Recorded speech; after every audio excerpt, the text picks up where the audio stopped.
FCS opponents. That's dominance, man. He's been incredible. He's had, with all that success, he keeps having to replace coaches that move on to air quote bigger and better things, and it's almost rinse and repeat. They just keep getting better and better, and he's doing a heck of a job.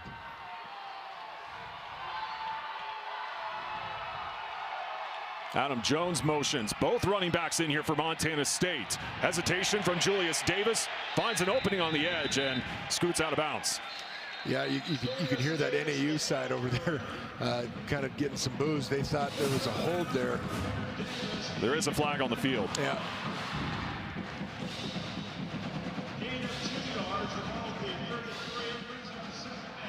I think it's going to be on Cedric Jefferson. Holding. Offense 3. That's still first down. Yep, you nailed it.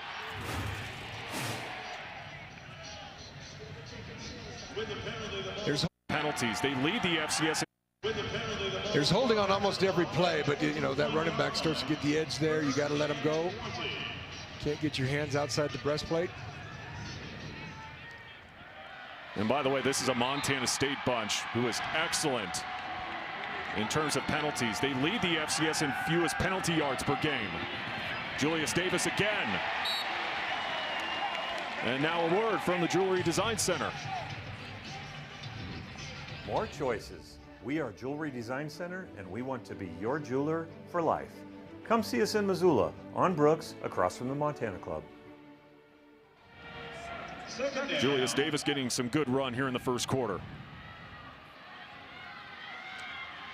Now 2nd and 21. Second long, you're usually thinking screen draw here.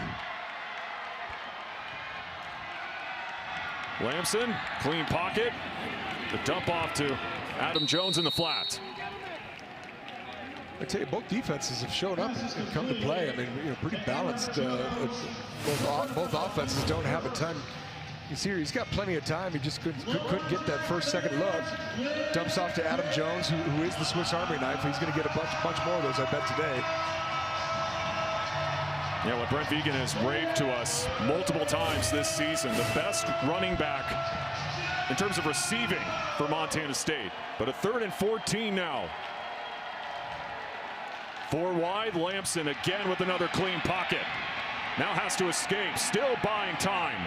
Throws on the run, and incomplete. I think they're calling it a catch. This is a heck of a job. If they call this a catch. If this is a catch. Yep, nice catch there by Chris Long. It's a fantastic play by Justin Lamson. You're going to see it right here. The pocket breaks down here, and he's just going to see that air off to his right. Keeps his eyes downfield, finds Chris Long, move the chains. Great play by him.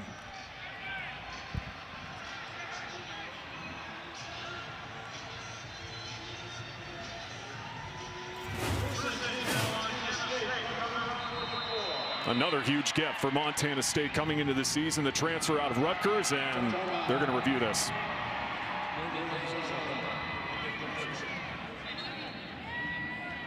Timeout called by Northern Arizona.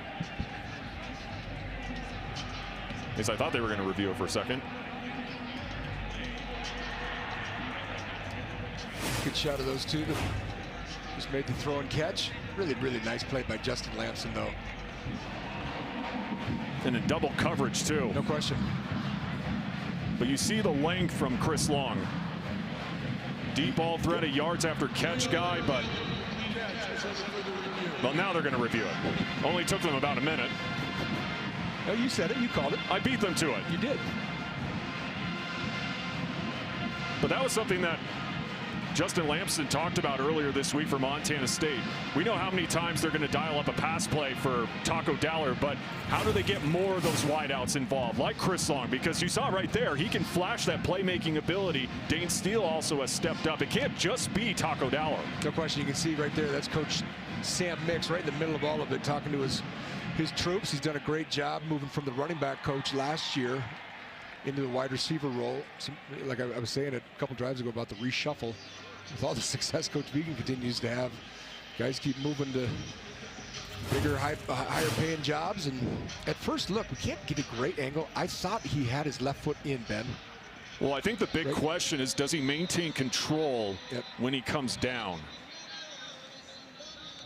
which we can't see from our angle. Right. His feet are in. Yeah, 100%.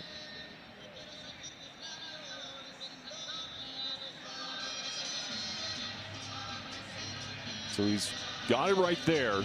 Does he maintain it? We'll see. There you go. Because that's why I thought initially it was incomplete in real time. And I just would love to see which angles the replay, because from our angle, we can't see the ball moving at all, or not.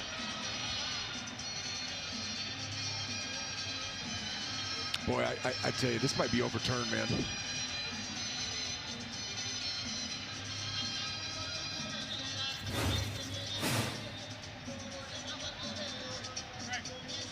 Chris Long, a guy who opens the offense up because he can get open, and for good reason. Again, another solid get for Brent Vigen in Bozeman. Went all the way to New Jersey to find this young man. Transfer out of Rutgers. Probably seeing a little different part of the country than he ever thought he would, living in Bozeman, Montana, and then come to Flagstaff, Arizona. Well, you've seen a couple guys come to Bozeman in that kind of situation. I mean, Julius Davis is a guy that comes to mind. You bet.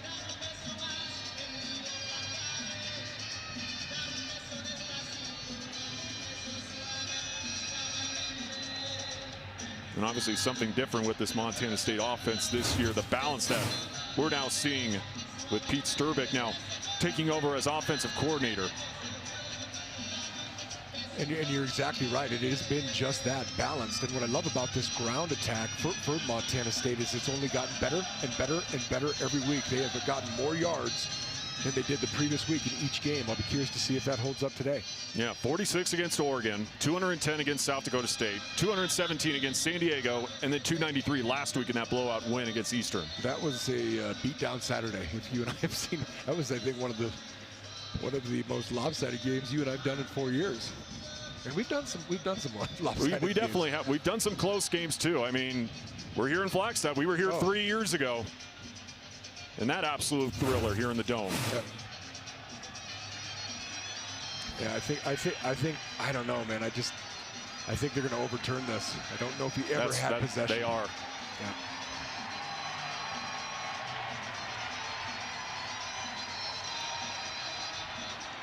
Well, one more look just to make sure.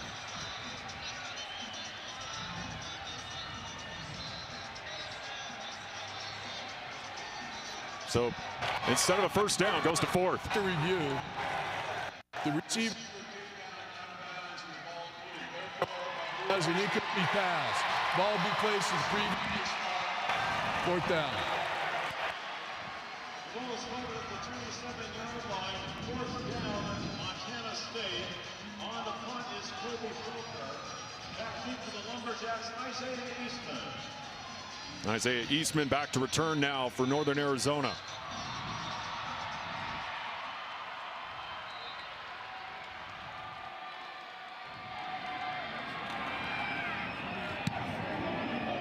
Big Sky, all honorable mention last year as a kick return specialist, and he might be showing why here. Eastman close to the 45. Nice return by Easton there. It was kind of a low punt, so he was going to have some time. Makes that first guy miss. Nice return by him.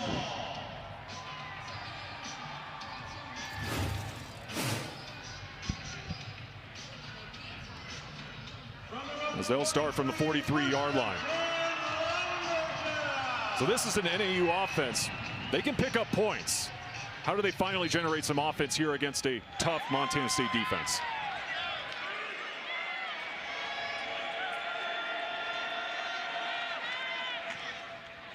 Pennington up the gut and gets past the 45.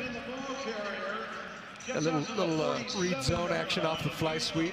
Good open field tackle there by backup safety Coulter Petrie, who we've seen a lot this year with some of the injury woes in that third level of defense.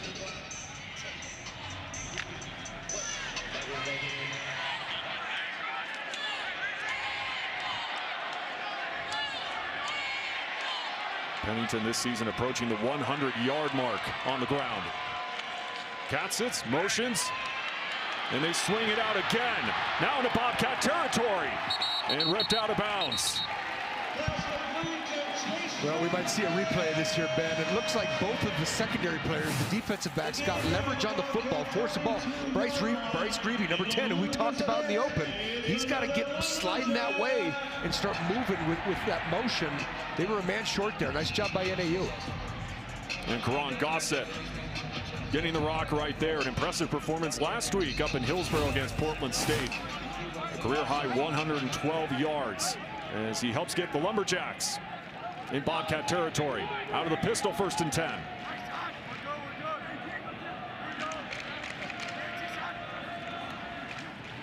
Play action. Pennington retreating and just has to get rid of it.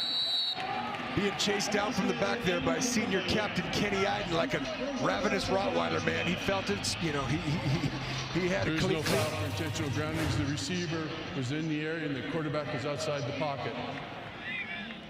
Well, thank you for that hot tip. Nice job by Kenny Iden out of Bozeman, Montana.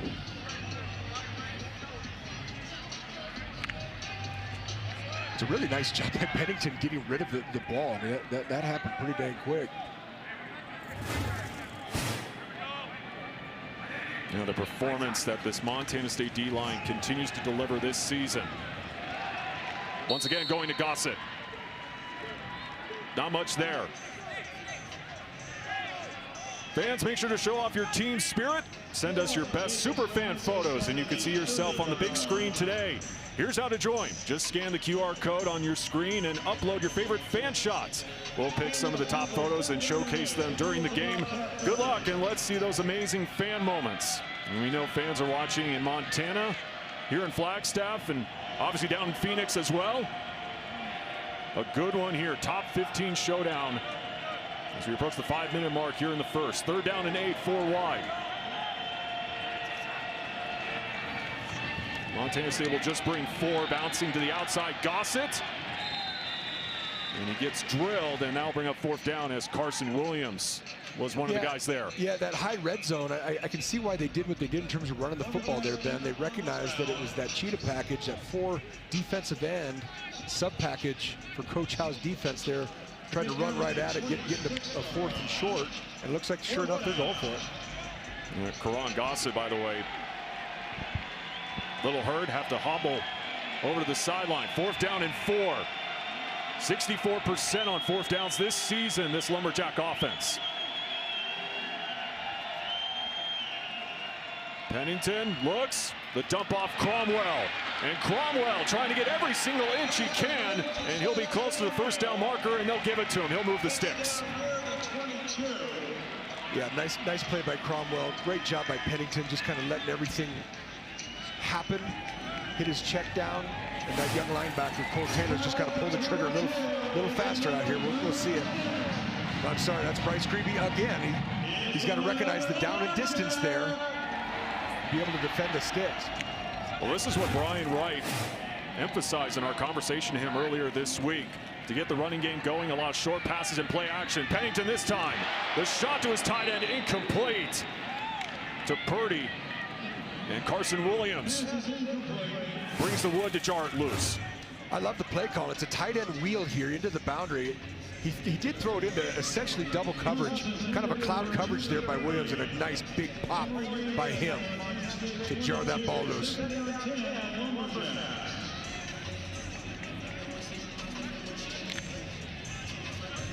I think this young secondary keeps growing every week, man. They just keep getting better and better. I love the mentality of them. They want to come hit you. They're good in coverage, doing a nice job. Darvon Hubbard now in at running back for NAU. And lunges forward past the 20. First man there was the Moose, the big fella out of Billings, Montana, Paul Brott, disrupting. He kind of missed the tackle, but he got just enough of him.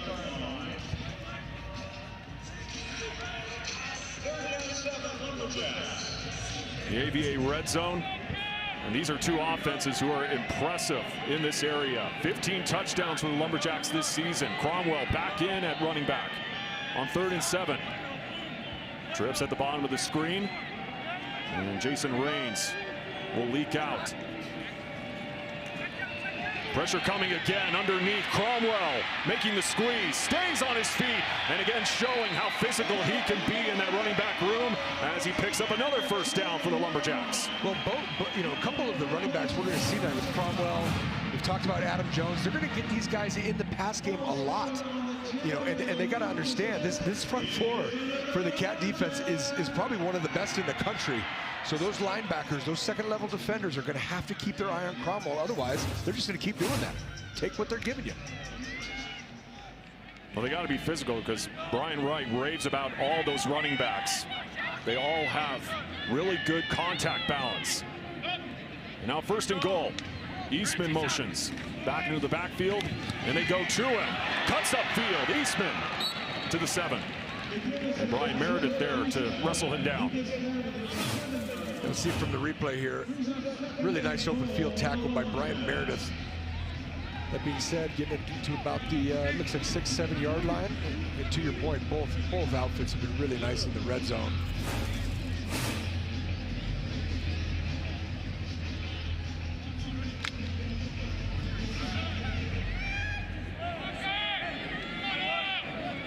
Ty Pennington looking to get this offense into the end zone.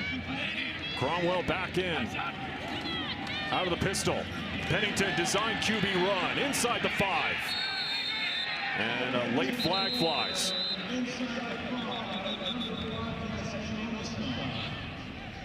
It's like they actually brought in an extra O-lineman to run that play.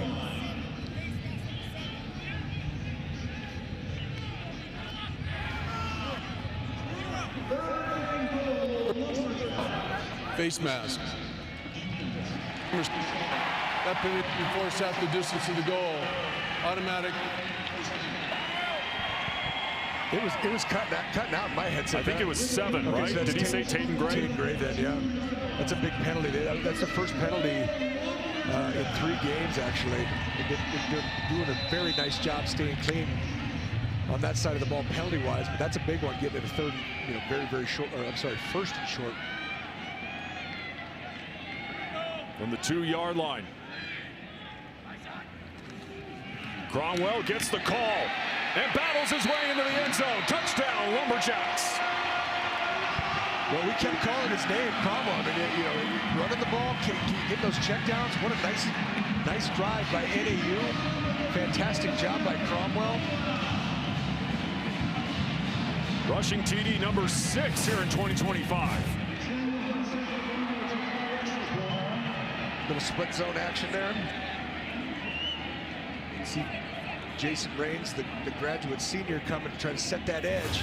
But that was all Cromwell, those big front 5 up. Sam Hunsicker with the PAT. That one's good. So the NAU offense getting on the board first, but that was the first time today we got to see this Lumberjack offense because they're one of the best in the Big Sky. They can move the football, man, and they showed you exactly why on that drive. Yeah, and they haven't been great on 3rd down this year. Only coming into the game about 38% on 3rd down.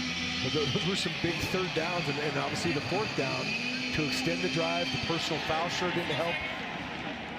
Coach Wright's done a nice job. NAU's had some very good teams. It's just been hard, maintaining success up here. They absolutely got the guy for the job. Well, the big thing too, balance in that Lumberjack offense. 43 yards through the air, 36 on the ground so far for the Lumberjacks here in the 1st quarter. And a lot of similarities to that win up at Portland State last week. They had 253 on the ground against Portland State, 262 through the air. So that running game and that O-line play continues to improve as the season goes on for Brian Wright. Back up, coach. And a fair catch called. That one bottled, and Jared White's got to pick it up, but obviously they'll rule it dead. And a late flag. I believe that's on Dane Steele for the delayed hit. Well, yeah, this is sloppy. You can't call a fair catch and then run with the football. And then we're going to have another personal foul here, it looks like. Foolish penalties, Ben. Can't happen on the road. Can't happen against good teams.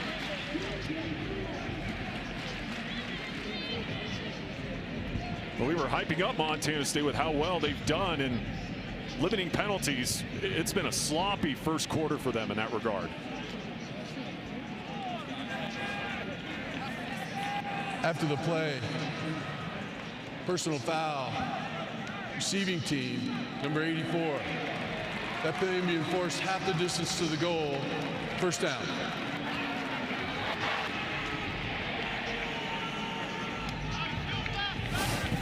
Yeah, you take a look right here. Right there. Yep, and then there's the retaliation. Well, they're always going to get the second, and I think that young man did a nice acting job there, too. Don't react. Well, now the Bobcats got to start super deep from their own 2-yard line. They bring in 2 tight ends. Not much there. Back down to Grace Lawrence. Yep, and the NAU defense has the mindset of a warrior. DB Mikhail Greer noted it in the weekly press conference. It's all about being intelligently aggressive, doing your 111, not trying to do too much, because this defense works as a unit, just very disciplined, guys. That's also an NAU defense that has improved, looks to improve as the season continues to go on. But right now holding number 5 Montana State. No points here in the first quarter. Julius Davis breaks away from a couple tackles, still on his feet, and finally taken down short of the 15-yard line. Well, this is all Julius Davis, because if you see a replay of it here, Ben, you're going to see free safety Michael Hurst just flat miss. Right there. Nice job by the big fella, the Jews, Julius Davis. Great job by him moving the chains and getting him out of that black zone. Well, like I mentioned with the running game with NAU, the defense has also gotten out to slow starts, and Brian Wright has started practices differently over the last couple of weeks to try to change that, and certainly has worked. Another call to Adam Jones, as that likely will be the final play of this first quarter.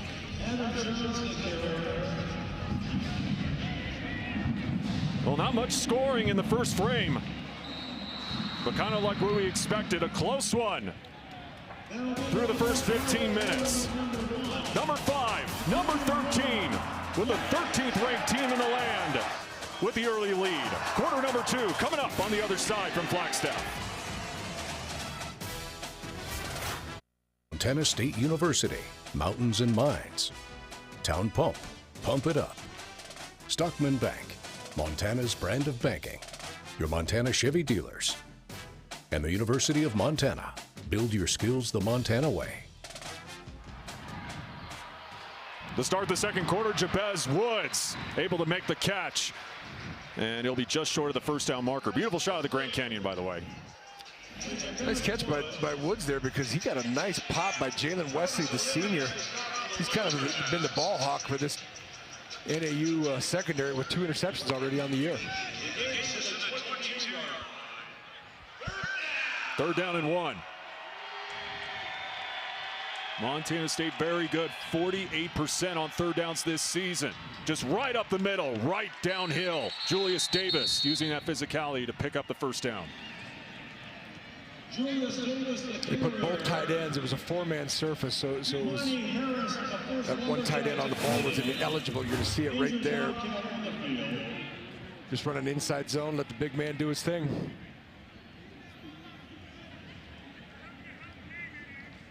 We got an injured Bobcat. It's going to be Hunter Province, who had a big performance last week. They'll tend to him. The values that built this state are the same that forged Montana State University in 1893 and molded our agricultural landscape.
Montana State's biggest tight end gets hurt on this play, gets rolled up, and has to be helped to the sideline.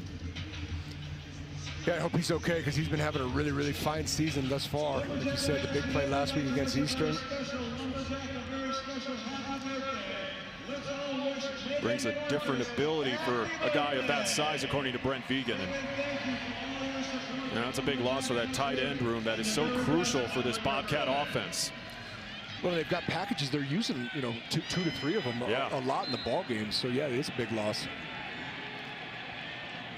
Dowler, the motion man, on a new set of downs. Adam Jones cuts up field and eventually ripped down. Not much going there as Alani Ma'afu was able to corral him. But there is a flag. Yeah, and I think it's going to go back.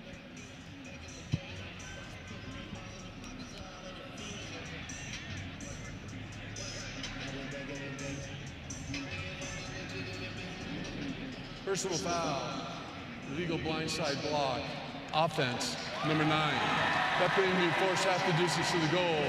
Repeat, first down. Ryan King, the guilty party.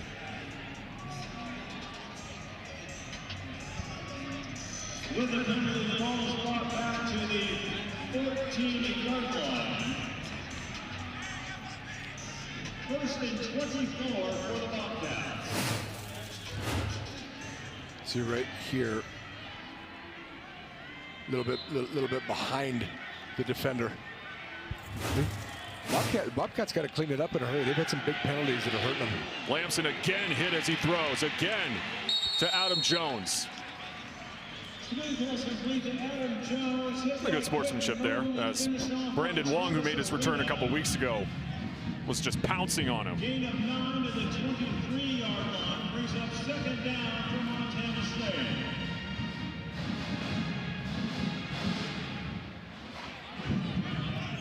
Looks like true 2x2 deuce here, 10 personnel, 4 wides in the game. By the way, 4 penalties on Montana State so far. NAU showing blitz, they'll bring it again. Lamson on the slant, and Taco Dowler. When you need a big catch, that's the number you call. And about 2 yards short of the first down marker. Yeah, just a nice slant play here. We'll see 2 different angles from it. Again, that platform is real nice right now for Lamson. You know, he took the one shot, but you'd see just a little quick switch route. Great feet, great steps by Taco Dowler. Nice looking route. Getting into a much more manageable 3rd and short. Well, that's what worked last week in that big touchdown pass from Lamson. As he'll try to use his feet again, nowhere to go behind the line, and another flag on the field. Yeah, we'll see a replay of this. They might have gotten a little bit of face mask here.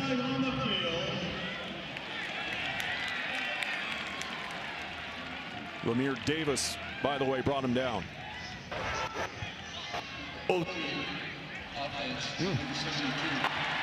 That play line brings up Braden Zimmer called for the penalty and missing a face mask there.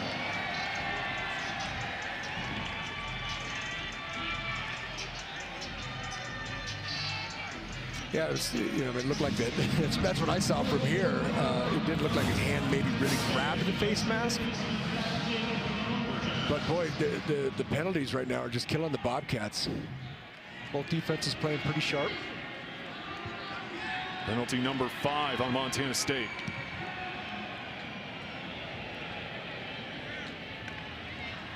And a fair catch called by Eastman. Well, Brian Wright challenged his defense throughout the last couple of weeks, and boy, have they responded. Swallowing up that Montana State offense.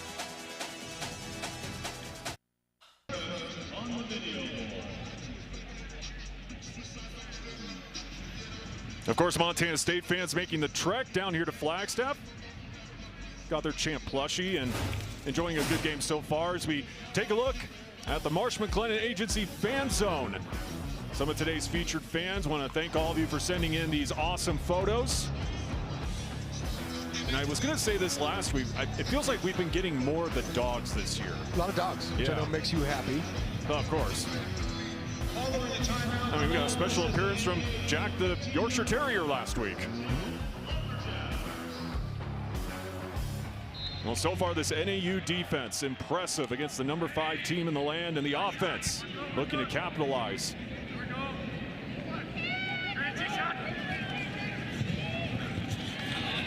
The pitch out, stays on his feet, and still churning to the 20.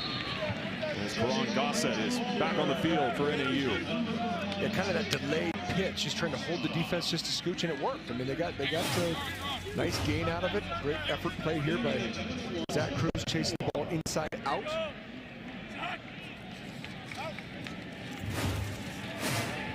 Back to the air again. And this time a snag by Jason Raines, the Stanford transfer. Well, thus far, offensive coordinator Brian Larson's got a nice game plan against this very, very stout Cat defense. Another first down for him.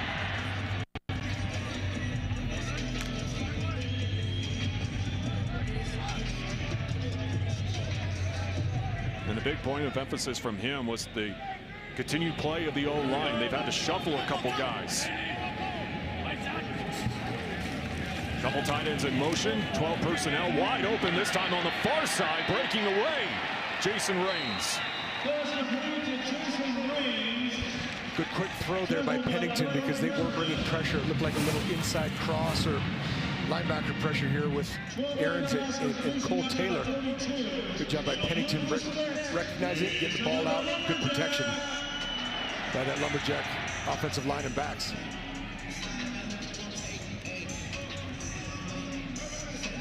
But another example of versatility in that Lumberjack offense, especially in that receiving core. 9 different Lumberjacks caught passes last week up in Hillsborough.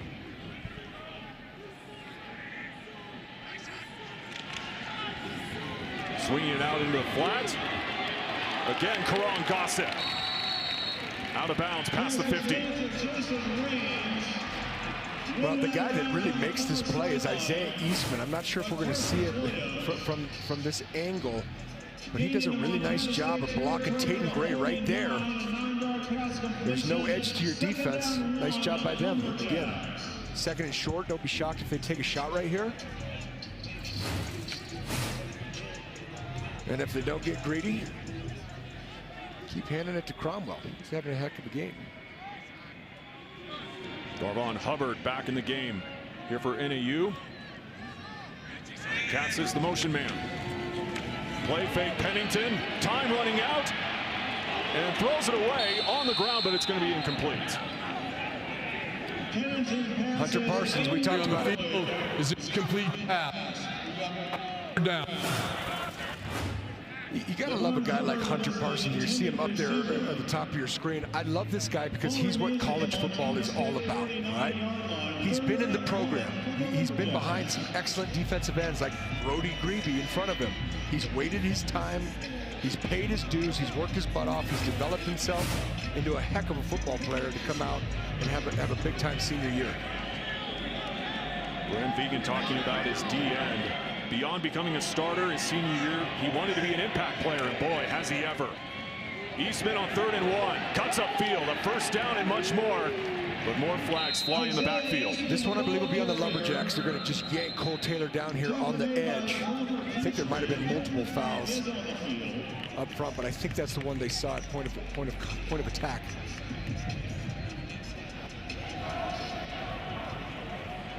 Holding. Offense, number 0. That 10-yard penalty being forced from the previous spot. Still 3rd down.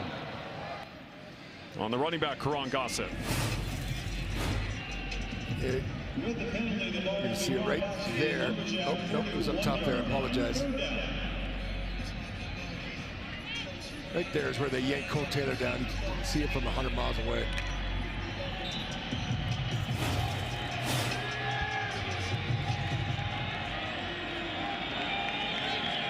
And now a 3rd and 11.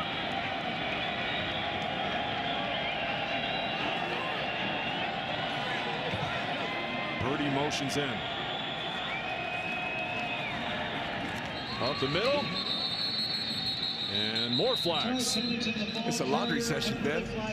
You're going to call a false start on this one. Moving back even further. Start. Off 72. It's a 5-yard penalty. Now on Ethan Kramer. You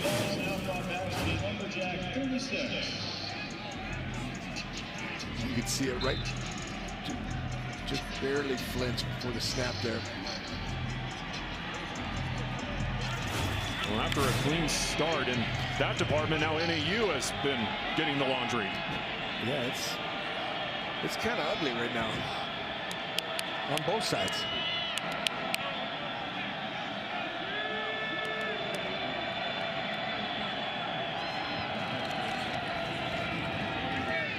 Eastman bobbles it, makes the catch, runs into his own tight end. And now bring up a 4th down. You saw Brian Wright over on the sideline. He was ticked off. Well, this all starts with Tatum Gray, man. Tatum Gray kind of bubbles the play right there. Right here, he creates that, and then he runs into his own player. I think Coach Wright's not real thrilled about the perimeter blocking, if I would imagine.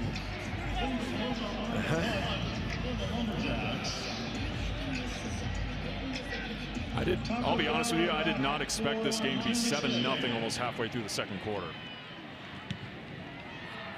Another booming punt, but this one returnable. Taco Dowler from the 10.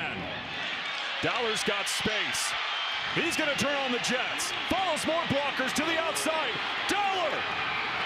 A race for the pylon, still on his feet, and it's a race. He's going to win. He'll get the checkered flag. Touchdown, Montana State. Well, you know it's coming, Ben, but it's Taco Tuesday on Saturday, baby. I said it early in the game. When is Taco? We keep talking about 30 receptions, 3 touchdowns. I want to know when he's going to make a play in the kicking game, and my goodness, did he just do that to essentially tie this ball game. Nice job by him. Great job by the troops getting in blockers. Raining tacos, baby. Right there, I thought he was close to stepping out of bounds, but god dang, he's a good athlete. Both he and his brother are having exceptional years, man. You know, on both sides of the ball.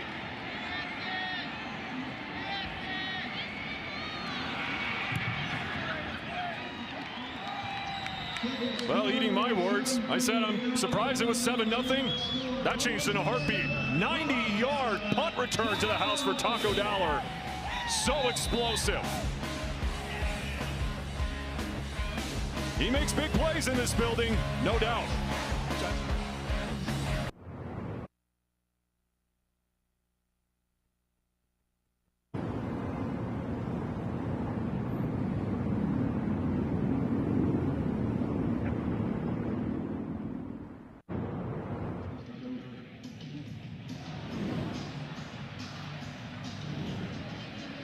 Well, there's just something about the walk-up Sky Dome for Taco Dowler.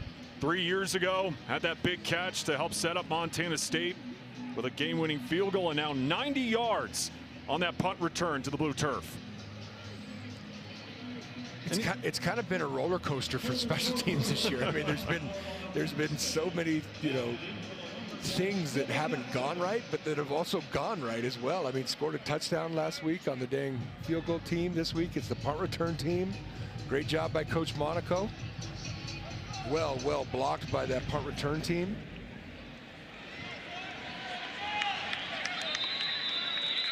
Colby Katzis looking to respond with maybe a big play of his own on special teams. That won't happen as it goes into the end zone. Once again, down to Grace Lawrence. This week, I specifically asked Vegan about Taco's punt return game. He said he's been waiting for a punt return touchdown for Taco to show that flash. And right when Taco scored that touchdown, he and Adam Jones went at the NAU student section. The student section sitting right above their bench. They were kind of jarring at each other, going back and forth. It's getting chippy, guys. Well, what do you expect in a top 15 battle? I mean, you look down there, yeah, right in front of the student section here at NAU. I love it. I love it too. So now the Lumberjack offense looking for another solid drive. Play action, Pennington facing pressure from Hunter Parsons and throws it away. It's a great move on the edge by Parsons here. Kind of gave him I'm here, no I'm not, and then made the big tackle miss. Again, I put those as the impact players for a reason. Those offensive linemen for NAU, and then Parsons and Iden and Brott and Eckert. I'm calling those names out a lot this year. That front four has been exceptional.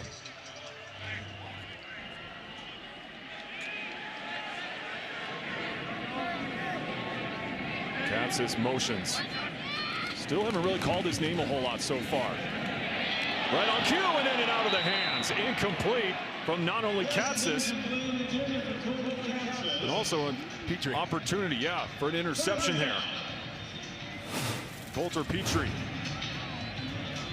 Yeah, this is an on-target throw. I mean, Katz's, we were giving him some love in the pregame. He got to catch the football. A little behind him, I guess, but yeah, it definitely touched four hands on the play. It looked like, yeah, because Bryce Greavy also got a piece of that one as well.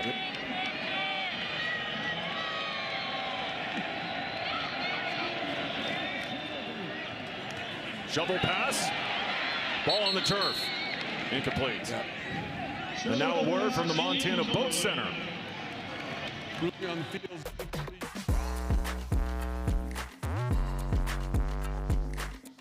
Make your dreams a reality at Montana Boat Center. Montana State defense forcing a 3-and-out. So now Taco Dell is going to get another chance.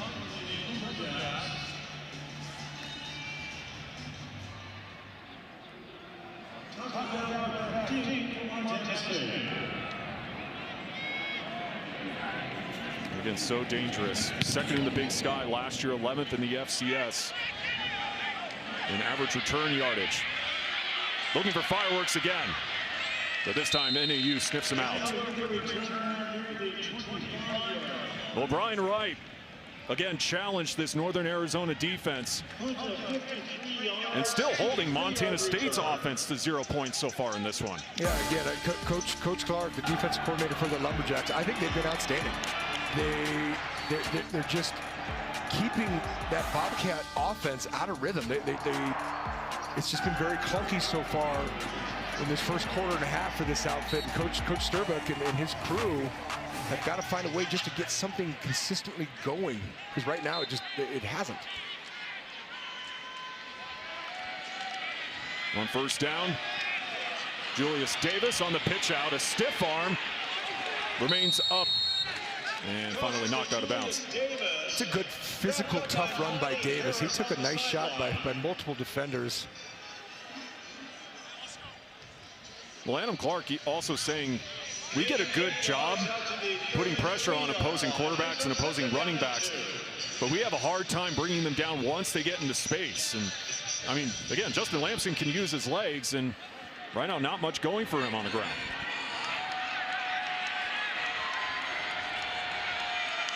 Davis leaves the backfield, 2nd and 3. Lamson has to pick it up. Retreats and gets tripped up. Carlos Rivera with the sack. Yeah, the big senior nose tackle just kept pursuing. Kind of saw a little Elway roll there by Lamson, trying to elude the defenders, escape the pocket. He just couldn't. Of course, it all started by a muff snap. This offense needs to clean it up, man. You got a good outfit, ranked number 13 in the country, won 4 in a row. And all the pedestrians that are coming in off the street right now that are filling up these seats, it's starting to get loud in here, man. They got to get a little momentum. 3rd and 14, Lamson over the middle, and he's got a man. And off to the races, Jabez Woods looking for the end zone. Touchdown, Montana State.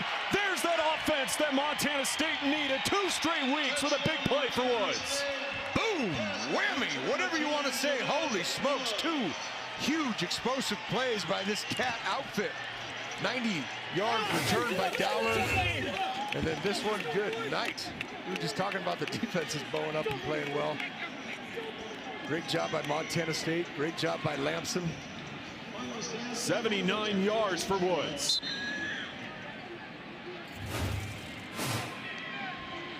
First lead of the afternoon.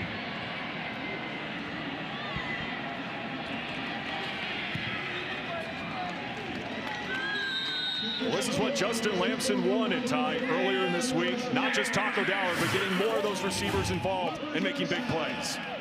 Yep, just double twist games here by the front four for NAU. You know, Lamson has enough time. Find his man downfield. Big time play by him. Nice job by the front five protecting. Okay, you're going to see him right up here at the top here.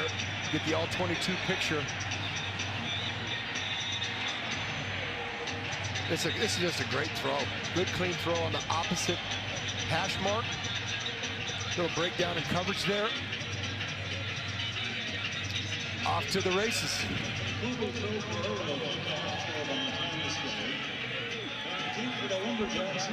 Chavez Woods, redshirted last season, making his presence known here in 2025.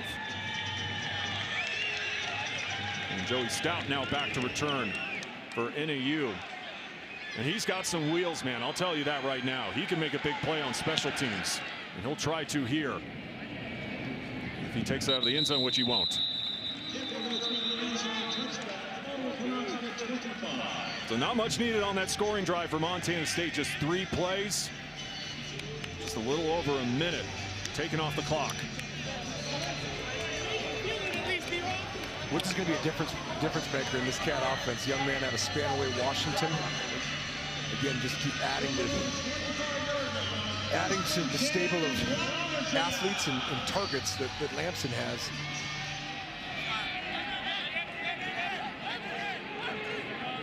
Well, now the 3rd-ranked offense in the Big Sky. Looking to punch back. Empty set for Pennington. 1st and 10. Quick hitter, Colby Katzis. Just trots out of bounds. I'm excited to see what kind of drive NAU can put together here. You know, 2 big plays to clean this thing up a little bit. Just when you kind of start thinking NAU is doing all the right things, then they start kind of getting penalized and then give up a couple big plays. Now they're down by 7. Well, it's a resilient group. No question about that. They've played in tight ball games. They always rise to the occasion when things get tough here in Flagstaff. 2nd and 4, 5 wide. Pennington, incomplete. Tried to get it to Jason Raines. He had lots of time, and you can see that front four from this Cat right here. You're going to see it from the end zone. They start running their games. You can see Big Talon Marsh, you know, trying to get penetration and then work outside to contain there.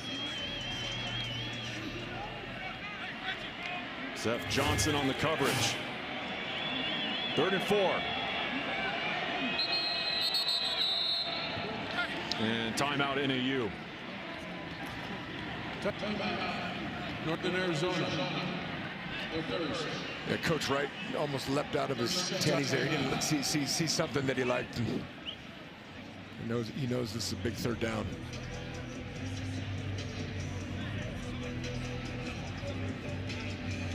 Well, like I mentioned before,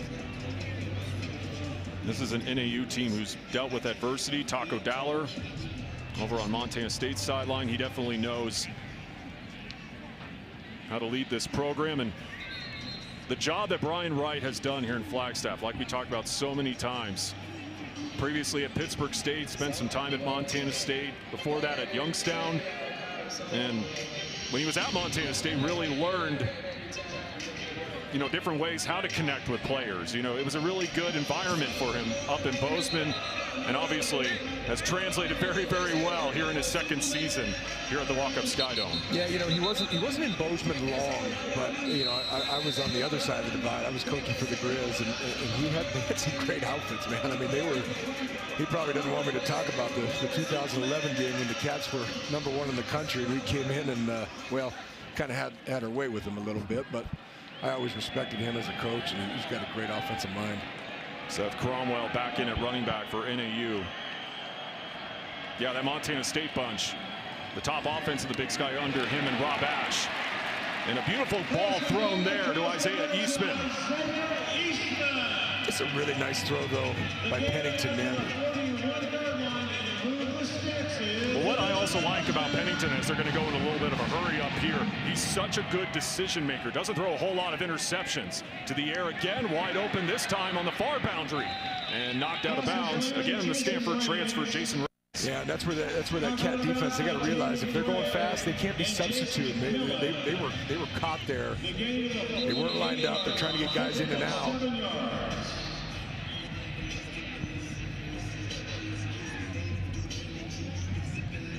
We'll get whistles here, and Brian Wright getting an explanation from one of our officials.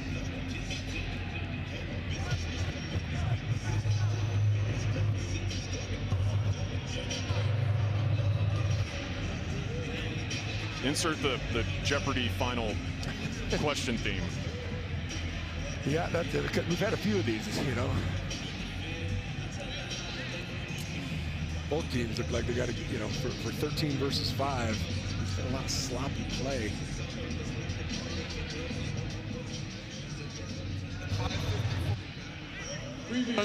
Previous plays under review for the potential 12 on defense. So this will be interesting. If they want to call this, they can, because there was 12 on. I saw it. Now, you know, he was very close to being off, but he was not. The ball was snapped. I just can't remember which player it was, but we'll see it all 22 here. You know, again, defensively, and this is the thing about offenses that change tempos, that go slow, then they go fast, then slow it down.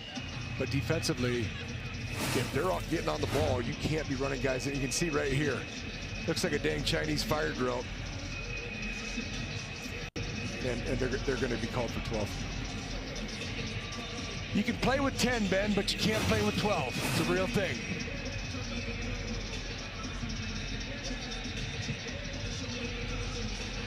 More mistakes from Montana State. He knew it. Yeah. You kind of had that look like. As soon as it happened, he kind of started looking down at Sean Howe, and trust me, I know that glare, and you don't want that stare, man. Do I ask for specific examples from? Nope, not at all. Okay. But you don't want to share anything from? Nope. And no glares from Bobby Houck or from? No, I mean, listen, I've had plenty to stare down. Go down the list. Not only in Missoula, but also in Bozeman as well. Yeah, I didn't say it a few weeks ago, but a great man, a great friend, a guy I worked with for 7 years, Coach Tom Houck, passed away. After review, number 58 able to get to the sideline prior to the ball being snapped. That ball, penalty being enforced 5 yards from previous spot. Still first down. They're caution. Please reset the clock to 4:54, please. 4:54. They're calling it on Dom Solano, you know, but it, you know, he's trying to get lined up. Then he's being called to come out. You know, again, they just got to get cleaned up. When the offense is going fast, you just got to play the dudes that are in there and live with it until either a dead ball or you got to, God forbid, take a defensive timeout, which is one of the nevers unless it's truly a urgent situation. So now first down and 5. Pennington today so far 13 of 23 for 98 yards.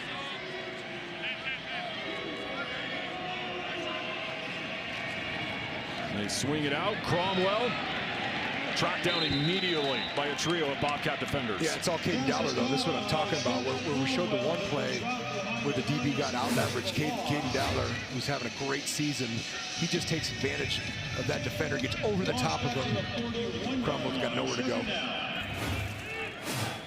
And again, up-tempo from this Lumberjack offense. 2nd and 10. Pennington with an eternity batted up in the air, incomplete. That'll bring up 3rd down. That's big Paul Broad, you know, but listen, you can see, I mean, again, we're at 7,000 feet, and that right there is where you get an opportunity to rotate that front 4. He gets big old mid up here right there, and he is a big man. I had a good visit with him yesterday, saw his parents last night in the hotel. Love the way that kid plays football, but again, those big fellas up front, man, and Coach Howe wants to rotate these fellas in and out. They just have to be sharp doing so. Yeah, that was a big key that Brent Vegan harped on in his Monday press conference. Depth will really come into play on that D line, throwing a fresh bunch out there to combat this NAU offense. 3rd and 10. As Hubbard momentarily came into the backfield. Pennington throws on the run. He's got his former teammate Colby Katzis down the fringe, out of bounds. Pennington's a player, man. I mean, the entire conference, I know that unless you've been under a rock, I mean, the kid was the newcomer of the year last year for a reason. Probably the most experienced quarterback coming into this season. Keeps his eyes downfield. You got Bryce Grebe in pursuit there. Big time play by the former newcomer of the year. And you saw Pennington kind of hobbled a little bit as Hubbard gets swallowed up. No, he's still hobbling, actually. You can tell he's in a little discomfort there. Well, O.C. Brian, yeah, you saw the hit right there. Yep. And Bryce Grebe coming in, and Brian Larson, their offensive coordinator, said, you know, whenever he's out there, he's ready to go for war. He gets hit in the mouth, he's getting right back up and ready to go once again, and the team rallies and feeds off of that. He's a player. There's no question about it. You got to be number 1, number 2, top 3 best players at quarterback in this league. Pennington again, going to that short game, and a huge loss there. Hunter Parsons once again. Sparks Nevada's finest, man. I'm telling you, this guy, and again, I don't want to keep beating a dead horse, but I just love dudes that stick it out, stay with the program, not getting the kind of reps you want, not kind of getting the playing time. Work harder, get better, and it'll pay off, and it's paying off big time for number 45 right there, Hunter Parsons.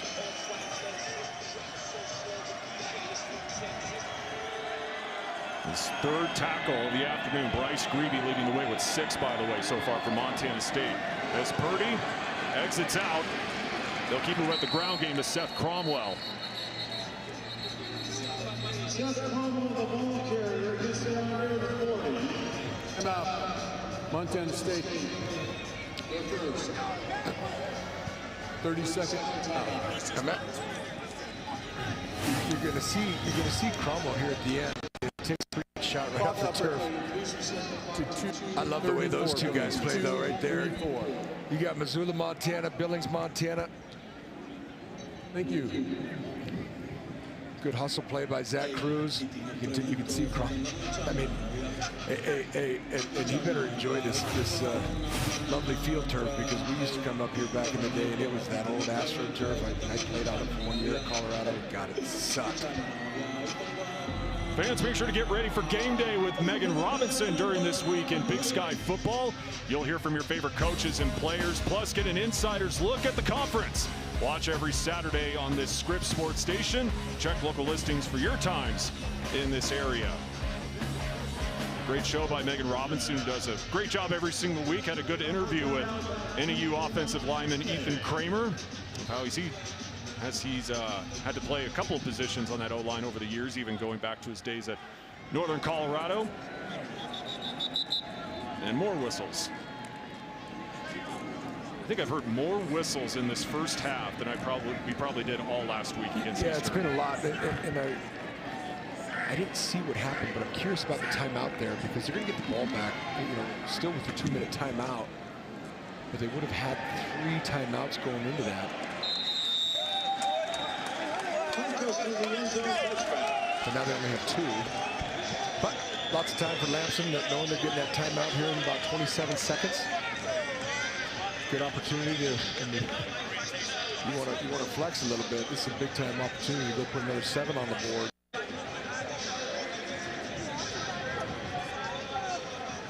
A matchup of top 15 opponents here in Flagstaff. Montana State at number 5. The Grizz coming off a big win last week under the lights against Idaho.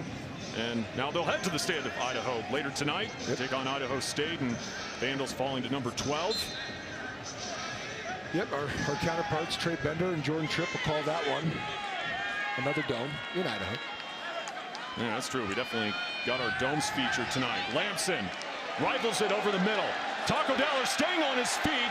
Cyclones passing defender, staying on his feet. Out of bounds finally, and taken down after the whistle. And punches being thrown on the sidelines. You know what I love, though? And you see Julius Davis right there. You know how fiery he is. He's going to protect his teammates. So we're going to watch this at the end, and immediately, both tight ends, Julius Davis, are up there saying, nope, get away from that guy. Great play by Taco Dollar, man. The kid is special. And you were saying, I mean, things are getting chippy, as they should, but watch this at the end. Yeah, Michael Beresford. I love it. After the play was over, personal foul, late hit, out of bounds, defense, number 11. It's a 15-yard penalty added to the automatic first down. Well, chippiness definitely started earlier this week. And stepping on the Bobcat mascot's head, a pinata, obviously, but again, chippiness, man. I mean, you expect that in a huge showdown like this. Yeah, you know, it's one of those things. You know, it's like, just don't give the opponent any fuel for anything. Yeah, I don't even know what that is. I mean, I guess it's a pinata champ, whatever. But I love the way Rocky Lencioni just stepped up and said, "That's home, get away."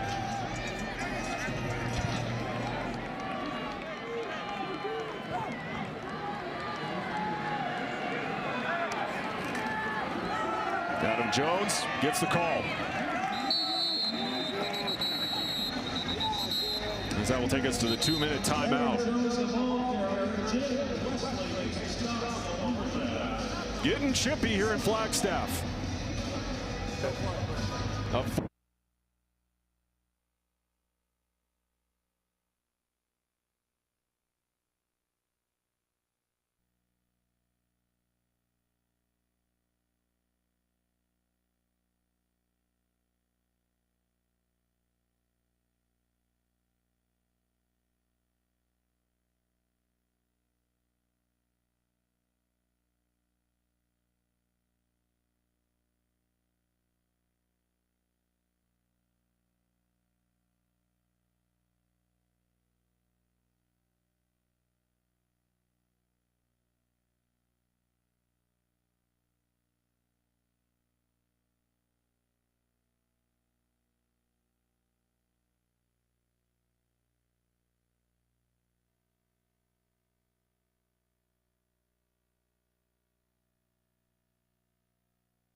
Now for the Scripps Sports Montana Chevy Dealers Halftime Report.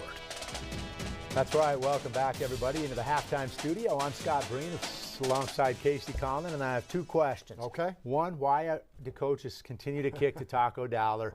And two, where will Julius Davis's touchdown rank on the SportsCenter Top 10 tonight? In case you missed the first half, we may have given away a little bit in our upcoming highlight reel, but you probably didn't, and you're probably excited to see it. Let's go right into the walk-up Sky Dome in Flagstaff. This is how we got to where we're at with our 20-7 ball game.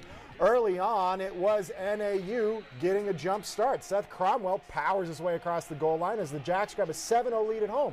In the second quarter, MSU needs a spark, and yeah, they get one from Taco Dowler on the punt return. Catches it at his own 10, goes right, finds nothing but daylight. One man to beat, steps over that tackle, 90 yards for touchdown Taco, who ties it at 7. Now, NAU goes 3 and out. MSU's next series on 3rd and long. Justin Lamson dime over the top to Jabez Woods. This one a 79-yard touchdown, 2 massive plays. Flipped this game upside down. Now, as good as those were, here's the play everyone's going to talk about. Julius Davis on the handoff. Up and over the defender, drags 2 more into the end zone. We got to see it again. What an incredible hurdle by Juice Davis. Call SportsCenter. Call everybody. It's 20-7 Cats at the half. That's how you get the momentum on your side. I'll tell you what, yeah, it was a slower start for the Bobcats. They were plagued by some penalties early on, but they figure it out. Northern Arizona looked good early. They score the game's first touchdown, but yet Montana State answers. Still a question mark with special teams because they missed the PAT, coming off of Julius Davis's touchdown, and then he kicks it out of bounds. Right. Brent Vegan was not happy about that. No, it's something they're going to have to monitor and work on, especially as they keep going in the season. All right, well, following this game tonight, it's Montana visiting Idaho State as the 4th-ranked Grizzlies look to remain unbeaten. Megan Robbins.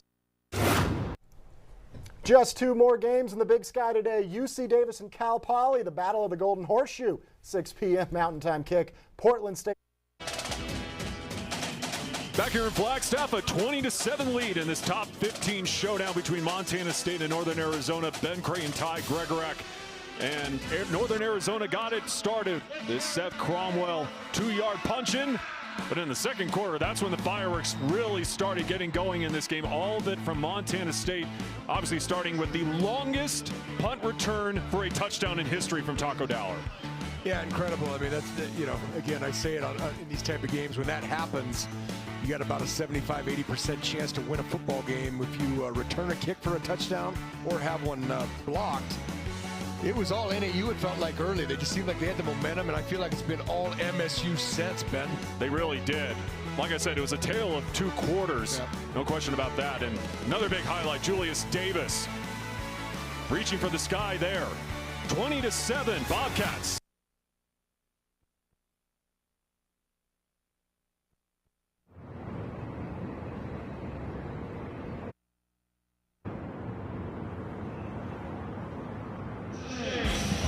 Again, just beautiful scenery here in the state of Arizona, always is.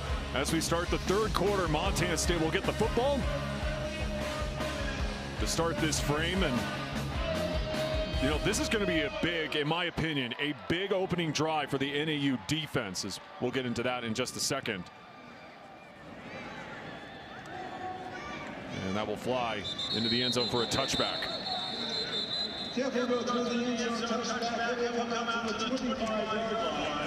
These Bobcats will start this drive here in the 3rd. So, like I said, this is a Northern Arizona defense. Brian Wright really preached it. They wanted to get out to faster starts, and they really did that in the 1st quarter, holding Montana State scoreless. But that definitely fell apart in the 2nd quarter. Huge opening drive for that defense. What do you look from this NAU defense to hold Montana State to start this 3rd? Yeah, in this 3-man front, Ben, I mean, you know, all the production comes out of that 2nd level. They're 3 linebackers and their nickel. You know, we've talked a lot about Travis Arena. Guys like him really got to step up this half, make something happen, and potentially get a takeaway to turn the tide right now. Incomplete, in and out of the hands of Chris Long.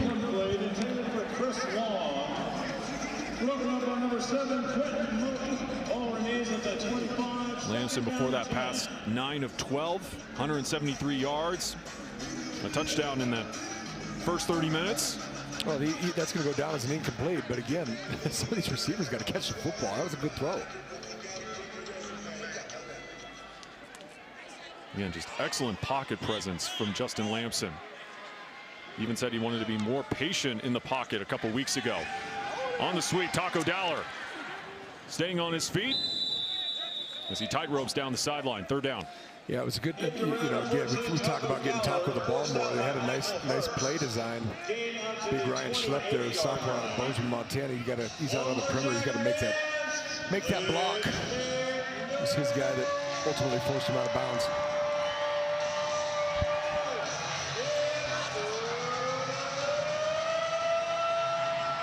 Montana State 3 of 6 on third downs today.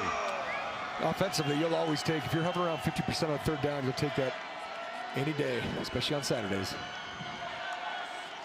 7 yards to go on third down. Lamson looking to do work with his legs. Escapes the pocket. And he takes off and scrambles out of bounds. Again, just the dual threat of Justin Lamson getting it done with his feet again. What a play by Lamson here. You know, they're just bringing, looks like four-man rush. You know, they brought a guy off the edge to give the illusion of pressure. It's really just bogus pressure. Nice job by him. Getting the first down, big play. And it goes back to the point I was about to make a second ago. You know, said that sometimes he thought he took off a little too early. Got to be better at having good pocket presence and always working on that. But again, if there's an opening, he's going to take advantage. But gets it done with his arm again. Dane Steele this time making the squeeze into Lumberjack territory.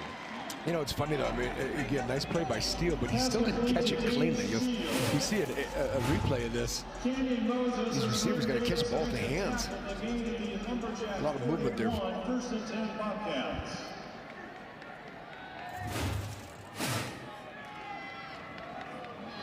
Lamson again with the keeper. And then reaches forward. Nice open field tackle there by Jalen Wesley. Strong safety.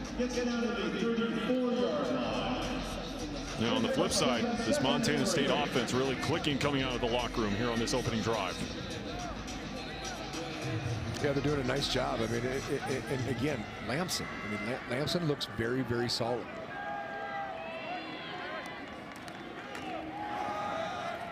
Adam Jones gets the call, knifing through defenders. He stays on his feet. And like we talked about so many times, Adam Jones building up muscle as he was able to carry a few defenders getting into the red zone.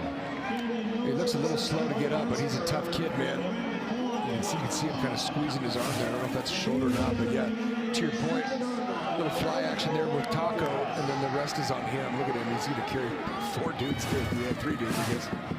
Quickly to the line. Jones, this time bottled up behind the line. Michael Hurst, the Portland State transfer, wraps him up. Good call. It's funny. It's funny. You know, just looking at the Montana Grizzlies, who were watching them last week, and some of these teams have added players from other teams in the conference that are some of their dudes, like big time dudes. Michael Wortham, man, he's a firecracker up in Missoula. Yes, he is. And we know very well how good of a player he is when he was on the red turf last year. Lamson, wide open. Julius Davis inside the 5.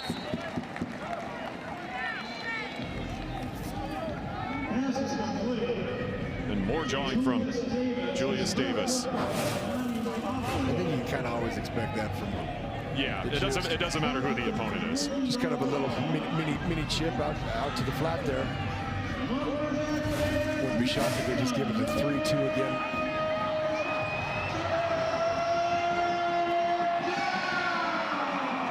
A back who is hard to tackle. 3rd and goal.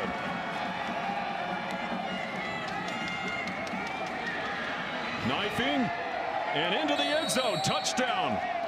Rocky Linchoni.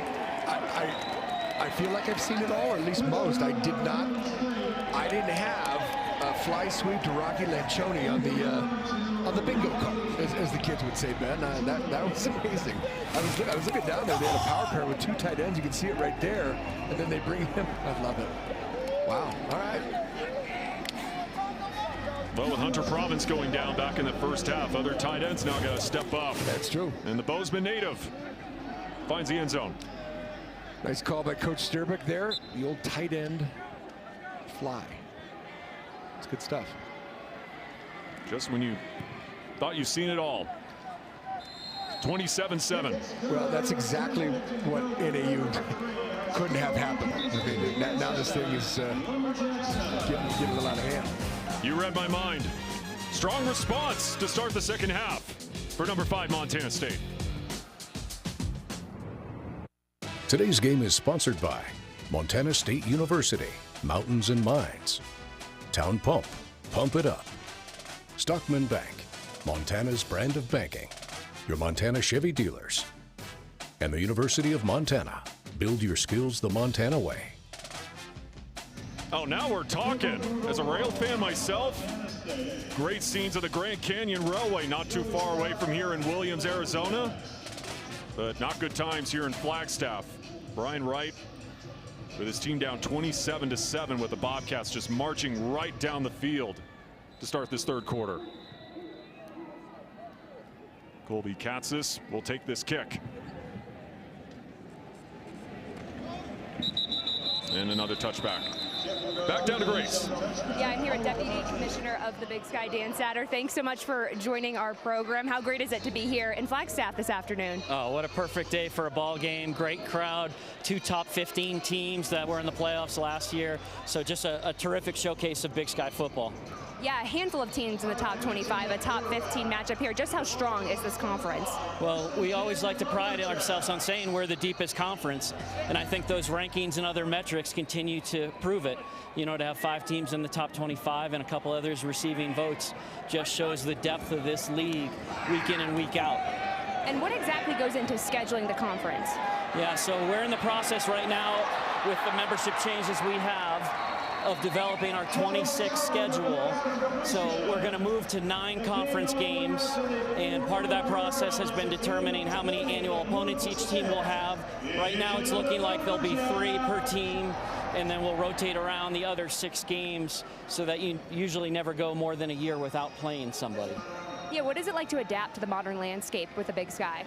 Well, you know, I think our teams understand both where they can continue to provide a terrific student-athlete experience while at the same time staying, I think, more true to the collegiate model than we're seeing in the Power 4 leagues.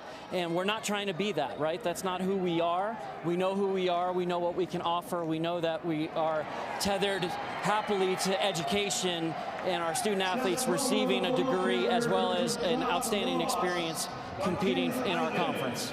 Well, it's one great conference that we enjoy covering. Thank you so much for joining the program. Back to you guys upstairs.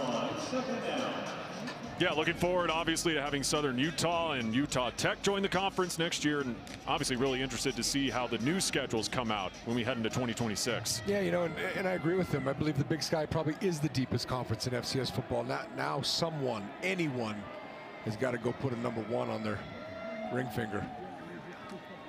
Pennington play action.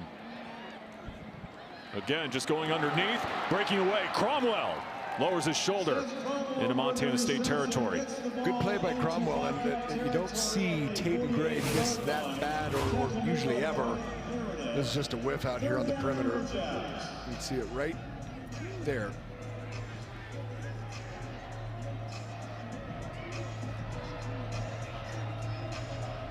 Well, so far today, only 48 rushing yards for Northern Arizona. And this after they put up 253 last week against Portland State. I know the opponent is a little different, but Brian Wright was really huge on that balanced attack coming into this one. 3rd down and 3. Pennington just has to get rid of it, where once again that D line was barreling down on him. They're exceptional, man. I mean, it just kind of warms my heart to sit up here watching these front 4. I mean, I don't know how many true blitzes Coach Howe's called today. This front 4, I mean, again, it's not, you're not going to be getting 3, 4, 5 sacks every game, but they just affect the quarterback, man, and he's always uncomfortable. 4 of 12 on 3rd downs today for NAU. But now going into 4th down. 1 for 1 today. Empty backfield. Pennington, straight drop. Colby Katzis, wide open. First down.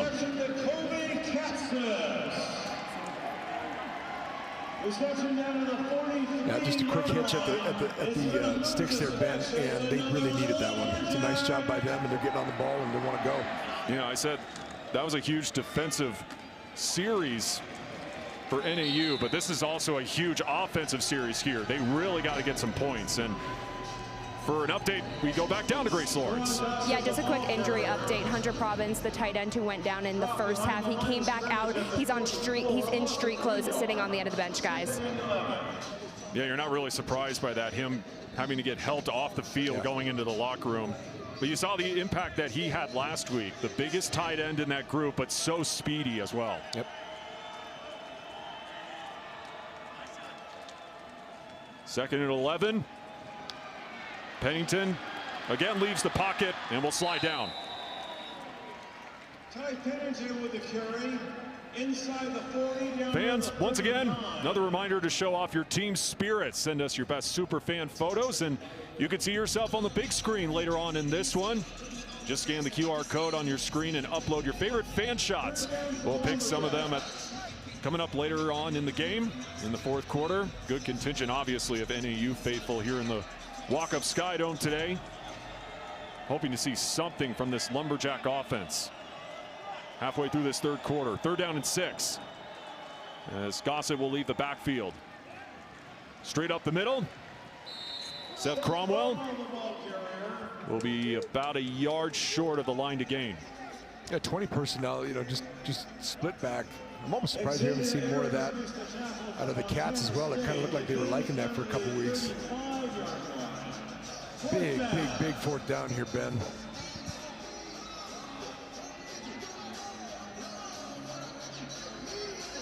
I still think back to that Mercyhurst game. 7. Mercyhurst went for it 7 times.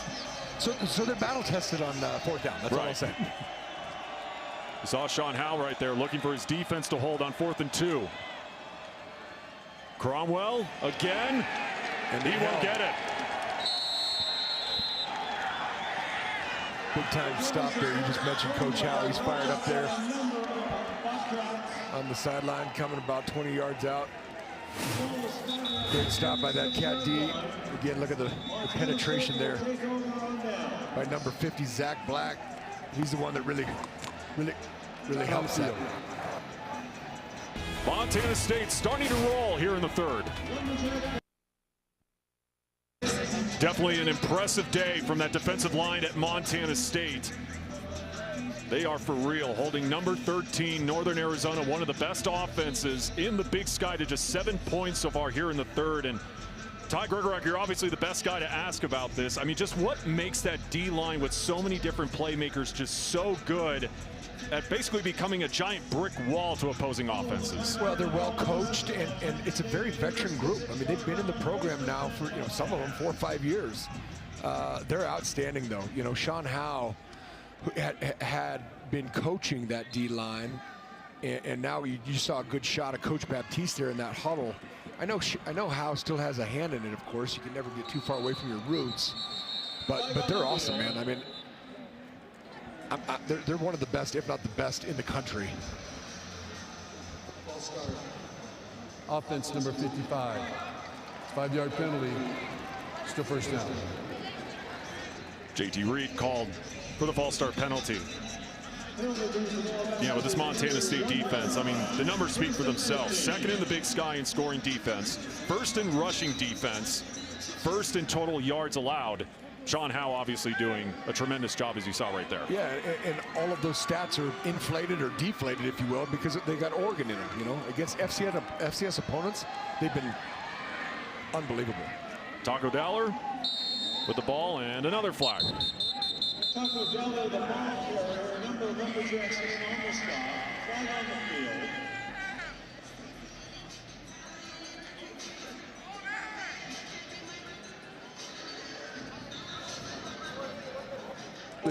Offense. 10-yard play, 4th and 3. And now on the tight end, Ryan Schlepp. There you can see it right there. Just got to let him go. Let him go. Let him go.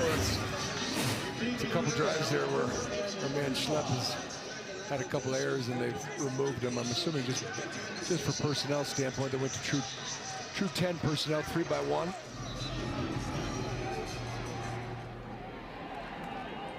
So now 1st and 25 after a pair of penalties. Lamson climbs the pocket, and he'll tuck and run again and get spun down. Took a pretty good pop to his head, too.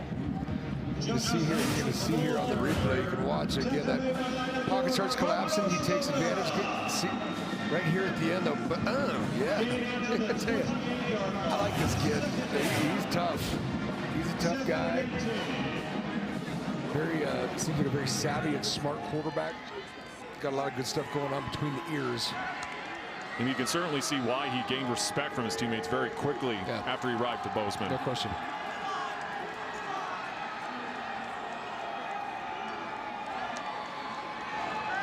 Four wideouts on 2nd and 18.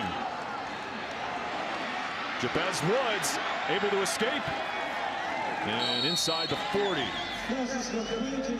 Well, that was a great play by Woods, Ben. I'll tell you why. I mean, you know, at first contact, they make the tackle here. It's about 3rd and 10. Well, now you're looking at more like 3rd and 4, maybe 3rd and 5. Nice play by him. Yeah, back down to Grace. Told me that he and his staff were surprised a recruit like Jabez Woods was kind of falling through the cracks in high school. He's from Spanaway, Washington, was a really good player on a really good high school team, and more than anything, he's a playmaker who isn't afraid of the moment, guys. Well, obviously, you take off for a 79-yard touchdown to the house. Up in the air, incomplete. Chris Long, the intended receiver. Kind of been talking about it, Ben. I mean, between penalties and drop balls by the receivers, I mean, I think, you know, you take those things out, but for both teams, it seems like a lot cleaner, less sloppy game, but just a lot of drops, it seems like.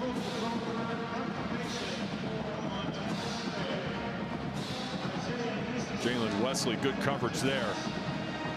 And Isaiah Eastman once again back to field this punt.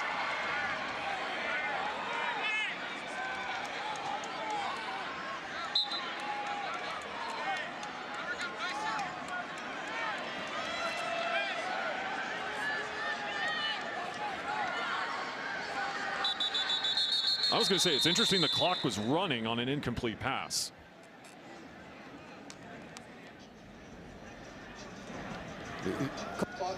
Clock operator, please set the clock to 4:15, please. 4:1. Is there a full moon tonight? It's one of those days, man. It is. I mean, TV got started late. Correction, 4:17, please. 4:17. Thank you.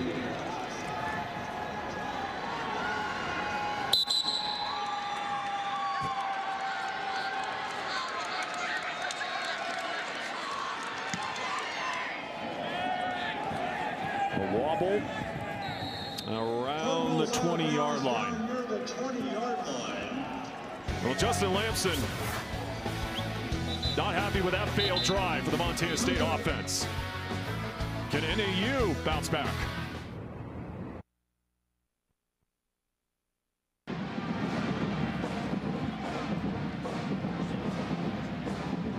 A 20-point lead for number 5 Montana State. Justin Lamson and Brent Vegan talking it out, but on the flip side of the ball, Ty, this defense, once again, phenomenal. How about this? Only 17 points allowed over the last 4 games. Yep. Say it every week, been saying it every week. Coach Sean Howe, his whole staff has to be commended. These guys are playing their butts off. Veteran group up front, a lot of youth behind them, but again, it all starts up front, Ben. It starts up front when you got dudes up front. Tell you what, it makes it a lot easier on that second and third layer of defense. Here we go. Ron Gossett, the running back. 4 come. That one's on the turf. Incomplete. God, go get that ball, I was going to say. Go get that ball. Ruling on the incomplete pass of 2nd and 10. They hadn't blown the whistle yet. I mean, make them make a tough decision, Talon Marsh. Go get that football. It's a great job by Zach Cruz. He's too gritty to be pretty. I thought it was a fumble, but you know, that's the coaching point. If I'm Sean Howe, hey man, play to the whistle. Make them make a hard call. You can see big 99 right there. Go get the football. Go score. Big 300-pound D tackles never get to score. That was your opportunity. I'm assuming they're going to say his hand was going forward. It kind of looked like it from that angle. Yeah, I'm just saying, make them make a tough call. Exactly. They hadn't blown the whistle. Intentional grounding. Offense, number 6. That's a penalty. The ball will be placed at the spot of the foul. Who's lost it down? You second down.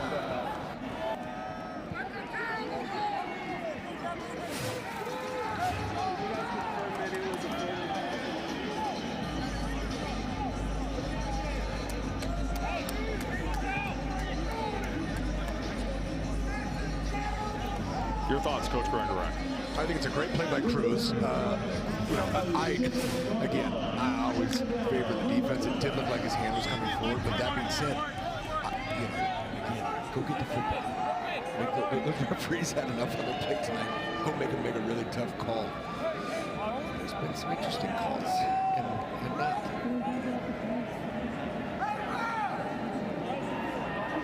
The previous play has been reviewed, and it.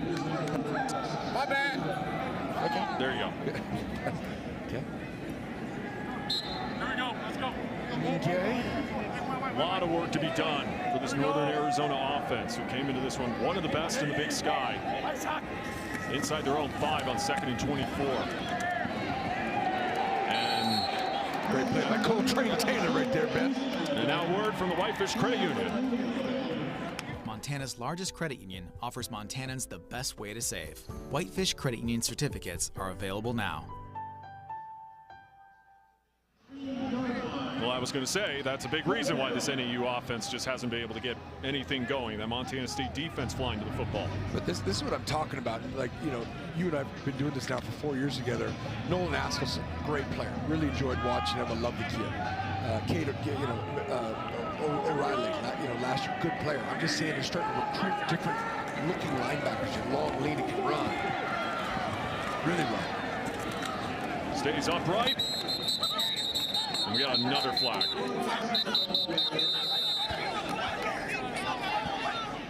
I think we're approaching the mark of seeing the most flags we've seen ever in a game that we've called. Yeah.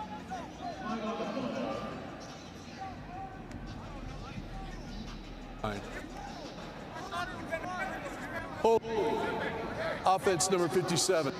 That penalty is going to be declined. Right guard Connor Dupree.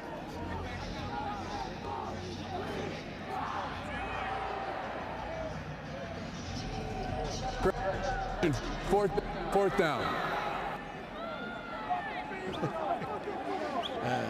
Yeah, let's I don't know, it's like I said, man, no other words to say other than it's been one of those days.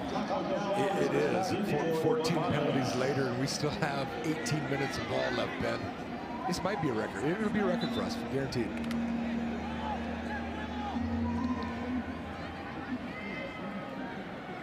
Already with a 90-yard punt return to the house, Taco Dowler, the longest in program history.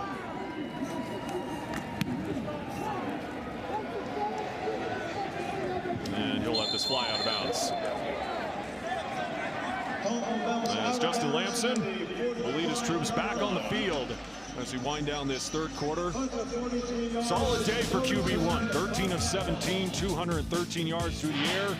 Pair of TDs. That one, the best ball right there to Jabez Woods. Incredible throw. Because you know, that pressure was just kind of slowly starting to get there. He kind of didn't put everything he had into it. Still sat in there. Kid's a playmaker, man. Great job using his legs. We've seen him use his legs too. Like, you know, I don't think he necessarily wants to run, but man, when he does, he's been very, very effective and productive. Can really churn up field. Not much going on that first handoff. Because you look at Lamson, obviously going back to his days at Stanford, he led the Cardinal in rushing TDs, and he even said, if anybody looks at my tape the last 2 years, they're going to say, oh, this guy's a run-first quarterback. Let's just say my role the last 2 years was kind of foreign to me. I never really been in that kind of role before, but That's what got him on the field at Stanford under Troy Taylor in most games, and he's not going to argue with his former head coach to put him in that position, but he wanted to do more. That's what helped him come to Bozeman and show off that arm. So he'll dump it out, incomplete, way short, intended for Julius Davis. Yeah, they were bringing pressure here, Ben. You got Ramir Davis coming off the edge right here, and he just has to get rid of the ball. It's a good point, though. I mean, you know, that play what you were just talking about, though. I mean, Lamson prior to that play had 4 incompletions, 2 of which you got to probably put on the receivers. But what Bobcat Nation loves to see, 0 picks. 2 touchdowns, 0 picks. Highly productive. And he blitzes on 3rd and 7. And another incompletion. Again, I use incompletion kind of loosely. I know, because like to me, that ball is placed right where it needed to be, and King misses it. I mean, we're not sure if we'll get a replay or not, but again, you and I are way up here in the rafters. That ball looked like a nice ball to me. This guy's got to catch the football. This game's got everything. We got drops, we got laundry on the field, we got punt return for a touchdown, longest in history, school history. Well, I go back to 3 years ago in this building and how crazy that one was. Yes, it was. A little bit of a closer one. Offense, 5-yard penalty. Still 4th down. But still a lot of time to be played, obviously. Still a lot of time to be played, and we're going to chalk that up as number 15. Yep. Penalty. Shout out to Coach Monaco, the special teams coordinator. He's got to be like, this is a roller coaster of emotions every week for me, Coach.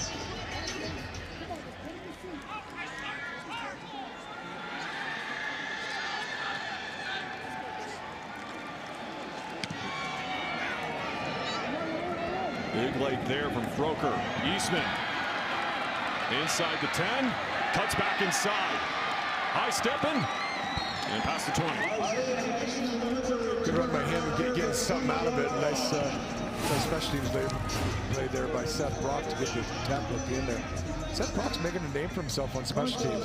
It's a great job. You can see 91 right there at the end. He's a big-bodied, long kid, man. He keeps putting in the work. He's going to be a good player. Well, we've seen that the last couple of years. Guys who kind of made an impact on special teams, and what do they do the following year? They have basically a breakout campaign when they get more opportunities and more reps on the defense or offense. Yep. And meanwhile, on the flip side, Ty Pennington, 22 of 36, 155. With only 7 points on the board. They really need to march down the field here. They swing it out. And knocked out of bounds. You know, you really evaluate the two defenses, Ben. Both have done a decent job against the run. I mean, they have.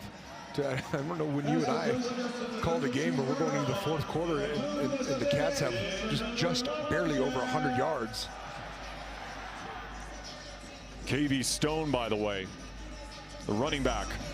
So Brian Wright just looking for any sort of spark from any position, because we've seen a good run of Gossett, Hubbard, Cromwell.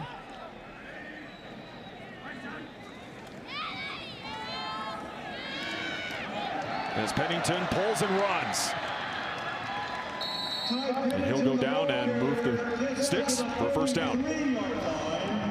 Really nice play by Pennington, moving the chains. Again, they're going to try to, they're going to get on the ball right now, right? How can we wear out this D-line? How can we get something going? I keep slinging it around. I mean, they've proven that they can't run the football or want to. Put it in that guy's hand, let him do his thing. Under throws, Colby Katzis.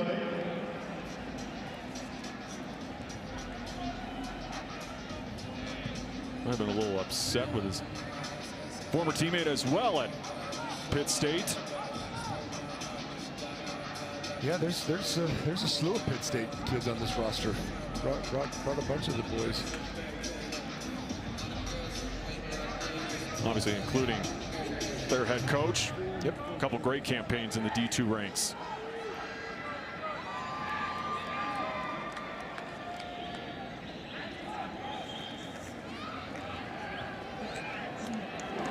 Again, just going with that short game.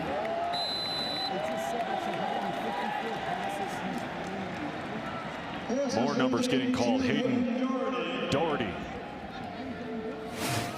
But again, I keep talking about this. This is what I love about this Cat secondary.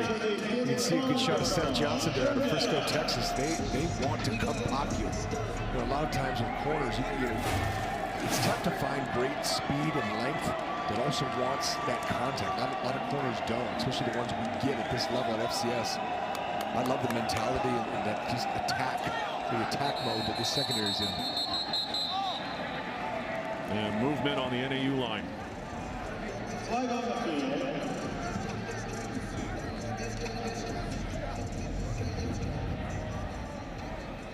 Ball start. Offense number 57. 5-yard penalty. Still third down. Once again, Connor Dupree. With the penalty, the ball is on the 40-yard line. You can definitely sense a little bit of frustration setting in with this Lumberjack team. Again, an amazing start this year at 4-1. Some really gritty wins. But right now only with 7 points on the board as we head to the fourth quarter. Brian Wright just looking for answers. Well, on the other sideline, number 5 Montana State with a 20-point lead. Some strong defense from the Lumberjacks.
And the University of Montana.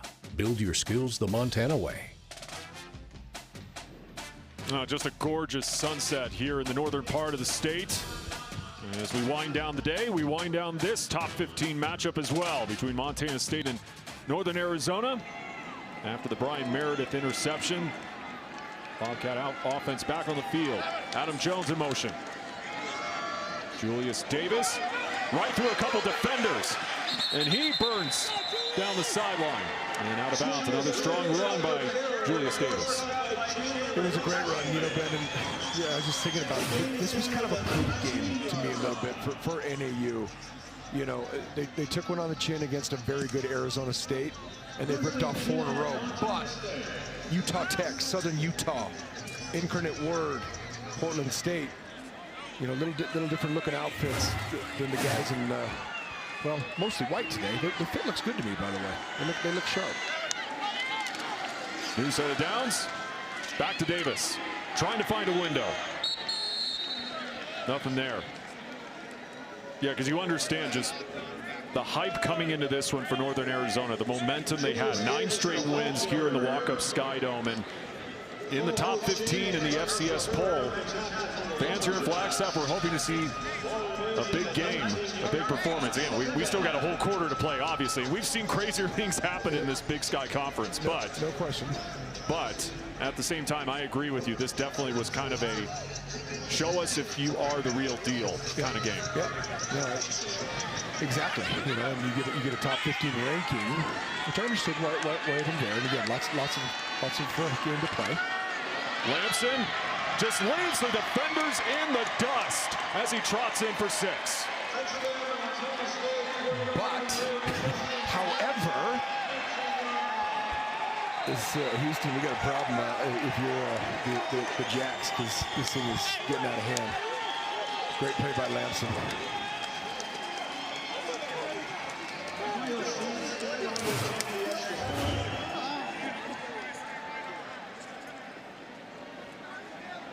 RPO working to perfection.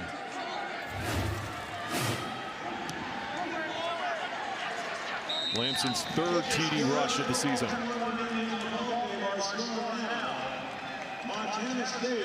A statement being made here in Flagstaff by number 5 Montana State, as Lampson finds the end zone again.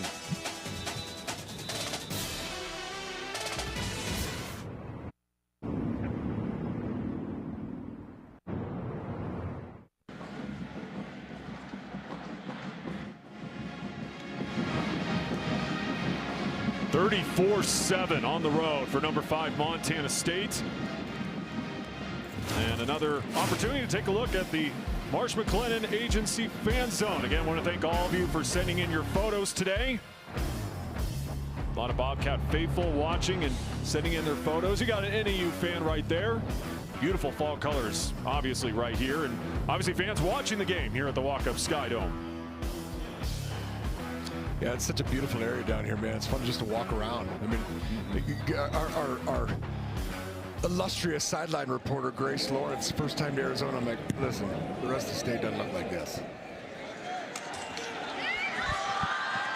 Looking to make a big play out of the end zone in the kick return game. Past the 20. As Austin Okura taking the return out. Yeah, a little different up here than about 2.5 hours south of here. Yes, sir. A little different. I flew in yesterday, and I came in through Phoenix from Portland. And I had to walk outside to get to my plane to come out here. It was already like 85 degrees at 8 o'clock in the morning, and I get up here at like 9:45, and it's maybe like 60. Yep. You know, talking about this being a prove-it game, Ben, it's not getting any easier because they go to UC Davis next week. NAU, that is. Pennington once again has to retreat and spun down. And for those of you watching in Boise and Twin Falls, we're going to take you to Pocatello at 6 p.m. for the start of Montana at Idaho State. Trey Bender, Jordan Tripp, Kyle Hansen will keep you updated on our progress right here in Flagstaff as we approach the 12-minute mark here in this 4th quarter. 34-7 Montana State.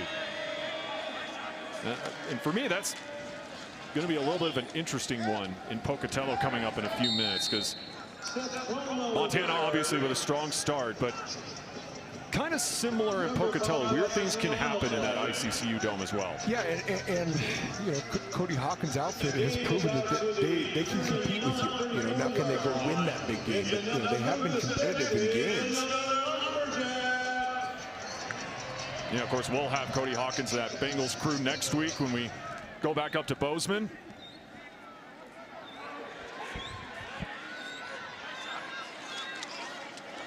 New set of downs.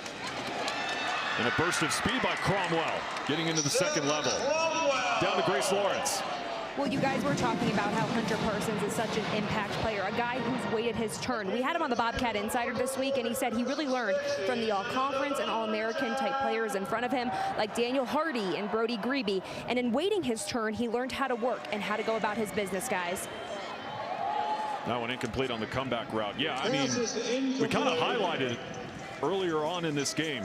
He's taken it upon himself, according to Brent Vegan, as a senior, to have his best year, not only just becoming a starter, but becoming an impact player.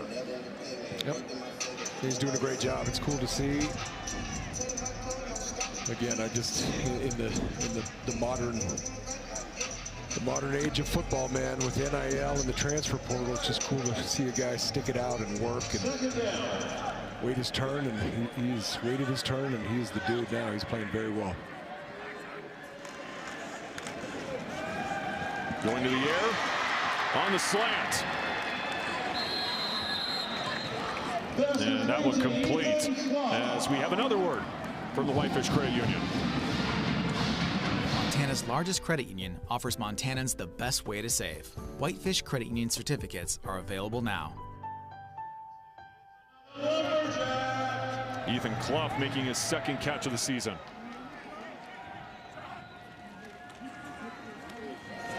Cromwell. Seth Cromwell, the ball carrier. Past the 35. And again, they just haven't been able to get much going on the ground against this stout Cat D. With 10 minutes left, you're down by a lot. They got to start putting some points up in a hurry. Otherwise, this thing is over, Ben. Only 79 yards for the ground attack today. Pennington thought about running, instead flips it over. Out of bounds, going to Jason Raines.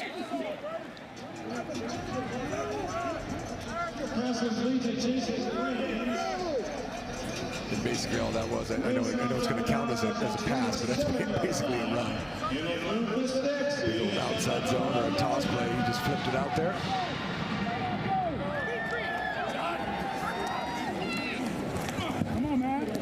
Pennington. Spin cycle. And a good chunk of yards once again picked up. That's a heck of a run. I mean, they were absolutely collapsing the pocket on him. That was a unique spin move. I don't know how many times you see a spin this deep in a pocket like this. It's a good play.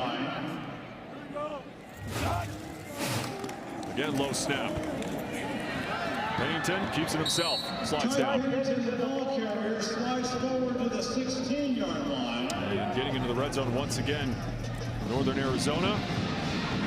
Pretty solid day for Montana State, but not many trips to the red zone today, the AVA red zone for the Lumberjacks. I was just thinking about it too. Just kind of starting to reflect on the game. They haven't been in the red zone. I mean, they haven't been past the opposite 40 many times today. Just again, credit to that Bobcat defense, man. They've been very, very good now for well over a month.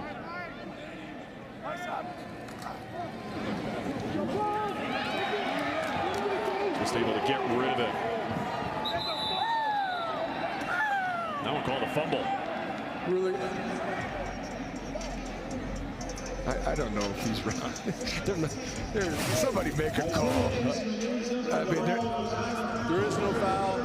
For intentional grounding, as the quarterback was outside the pocket and there was a receiver in the area. Second down. Well, it's interesting. I didn't even see like an incomplete signal, so that's what. Was it like a? I don't know. Pass from. I don't know. They don't know, Ben. That's what I'm saying right now. Is it's like they're waiting for guys to blow the whistle. Just somebody blow the whistle. Somebody make a call, please. Great pressure there by Zach Cruz again.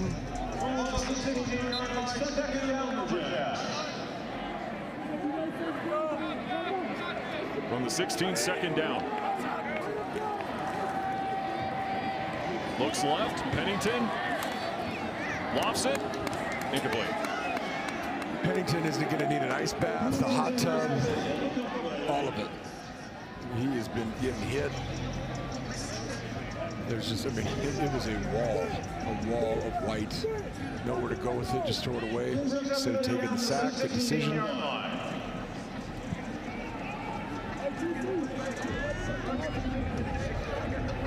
Well, I'm interested, I should say, to see how this NAU offense kind of responds from this game, going up against, again, a stout Montana State D-line and defense overall. Because we know this Lumberjack offense can put up points. Yeah. But I'm interested to see how they respond from this. Well, and that's what I'm saying. No offense to who they played the last month, but they were putting up points against teams in the FCS that just don't look quite like these guys. Timeout on the field. Timeout on the field. We'll take it with them. 3rd and 10 upcoming for Brian Wright's bunch.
.196 total yards.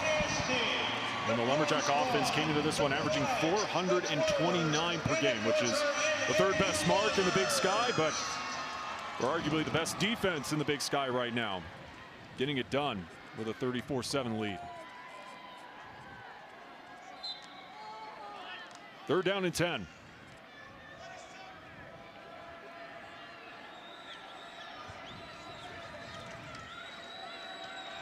Pennington underneath. Gossett inside the 5.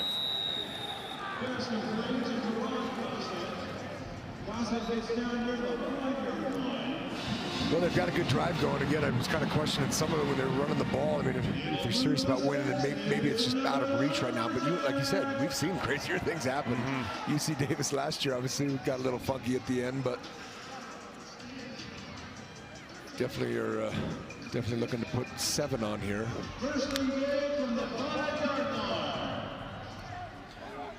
Going a big package here. They got some big-bodied people in there right now, like that guy. Good Lord. The pitch, Gossett gets tripped up. I think it might have been the turf monster. Exactly, because I think the only thing stopping him was the purple in the end zone there. He just got tripped, or tripped himself up.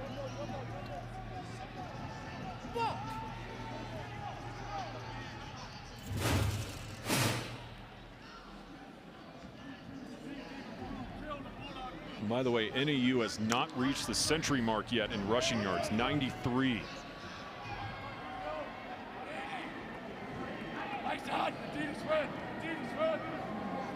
After really burning it up last week out at Hillsborough Stadium. Pennington gets leveled, still on his feet, still churning. Took that initial hit from Hunter Parsons, but just kept moving forward. Yeah, he got smacked really good. I mean, like, this kid's a tough kid because Parsons whacked him right here. We heard it all the way up here. I mean, that was a good pop.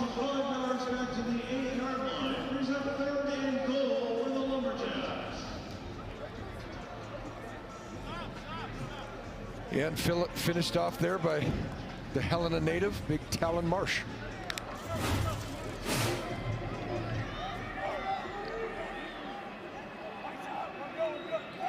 Now a 3rd down and goal from the 8, and everyone's frustrated. Yeah. False start. Offense, number 71. 5-yard penalty. Still 3rd down.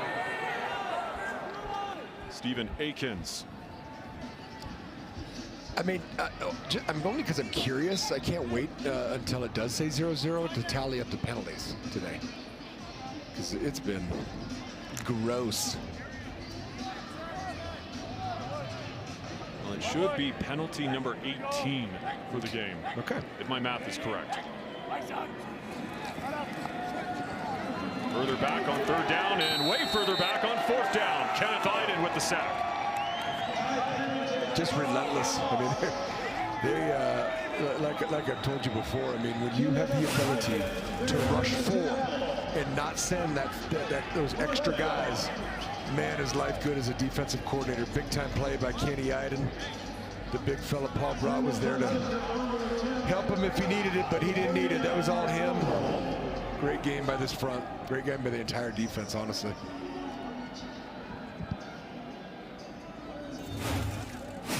Third sack of the day for Montana State.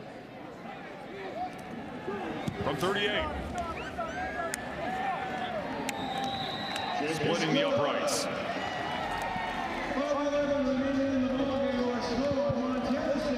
A good shot of Coach Howe right there. Just talking about him again.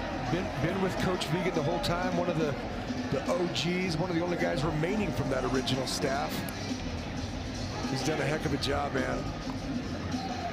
Love catching up with him, and you know he's a little defensive guy. Been around the block a little bit. He's doing an unbelievable job. Bobcat fans should feel real good about where this defense is at. This is as sound of a defense as I think we've watched in a while, and there's been some good ones. I mean, there's been some great players. There's been some great defenses, but from front to back, this is as sound of defenses we've watched in a long time for the guys from Bozeman, in my opinion. I believe going back to last year, I mean, that group was pretty good. And Brent Vegan has said, this is our fastest team on defense, athletic on the D-line, fastest we've ever seen in the secondary, despite that being a young group. The development of that secondary has been extremely impressive. Yeah, absolutely, and it's all true. I mean, he's saying that he hit every point on the head. It's true. They are athletic, they are physical, they've got DBs that want to come tackle. Julius Davis will pick it up inside the 10. And it's just like, you know what, we're getting the ball back. Let me just go out of bounds. I mean, it's like par for the course on the day. Let's put Julius back there on a short kick. He casually runs out of bounds. Good shot of Paul Brott right there.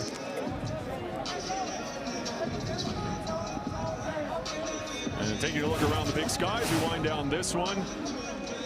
Eastern Washington with a 14-7 lead over Portland State as both teams look to get their first win of Big Sky play. Cal Poly coming off a big win last week on the road at Sacramento State with a 7-0 lead over Davis. I mean, Cal Poly's had an impressive start, and right now in Pocatello, 7-0 lead for the Grizz at number 4. Yeah, that Dam Cup, man, it just doesn't have as much flair, as much juice as it's had in the past. And I know you're a Portland guy. Those are two teams, and you know, got a lot of buddies on both. But my goodness, those are two programs that are really struggling right now.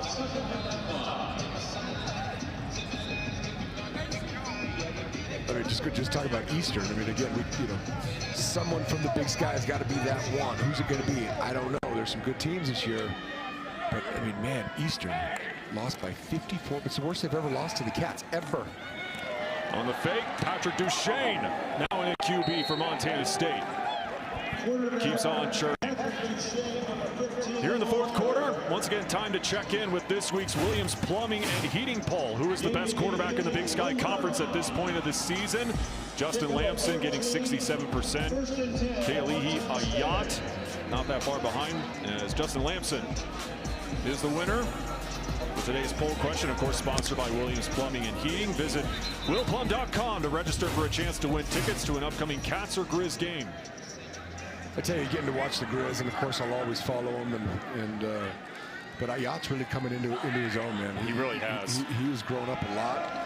He's an incredible athlete. Colson Kuhn staying on his feet. And we'll get some run here in the fourth. Oh, I think we're going to see a lot of Kuhn. We'll probably see Elliott as well. Hope his Lumberjack's okay. We got a guy down. Yeah. Colson Kuhn was the ball carrier. Hard to see exactly who it is. We have an injured Lumberjack on the field. Yeah, Ayat obviously has been impressive, because that was a big topic of discussion in our production meeting back on Monday. You got Ayat, you got Pennington, you got Lamson. In our opinions, the three best quarterbacks right now in the Big Sky. Well, and you said, I actually hadn't read it or heard it, but Idaho State's getting their guy back today. Is that correct? Jordan Cook. Yeah, he should be back today. Right, and I know we won't get to tune into that game until ours is over, but yeah, I mean, it's this conference has always had good quarterback play. And of course, that dude right there, another impressive afternoon. Well, we lost sight of him for a second there. Yes, we did. And just do me a favor. If Chance Wilson gets in the game in this game, Ben, will you let me know, please? So I'm not hollering that Patty Ice just scored. It's a kid from Oklahoma. Good Lord. Quinlan Popham, by the way, the injured Lumberjack. Yeah, good shot of Lamson right there, man. Phenomenal performance in my mind. And again, I'm not trying to bag on the receivers, but the incompletions that he had, you know, to put maybe one or two of those on him, you know, the others, this guy's got to catch some football. I thought he was sharp, real sharp. In another game with no turnovers by QB1, as you call him. Colson Kuhn gets his name called again. Right at midfield, or at least a yard short of it. Run the rhyme with spam ball. And that's what they will continue to do. And this is not a good sight for that tight end room, as we're looking at, I believe it's Ryan Schlepp. He's now on the turf. It has not been a good day for that tight end room for Montana State. Hunter Province going down back in the first half in street clothes right now, as Grace Lawrence reported earlier. And you got Schlepp. Might be seeing a lot of 10 and 11 personnel next week, Ben. I hope these young men are okay. And that being said, you know, there's a good shot. There's a good shot right there. But you know, I mentioned it. Some of their 20 personnel packages, 21, they've got a lot of good stuff. Just because, you know, I think Adam Jones is that gadget type Swiss Army knife guy that can do a lot of things in this offense.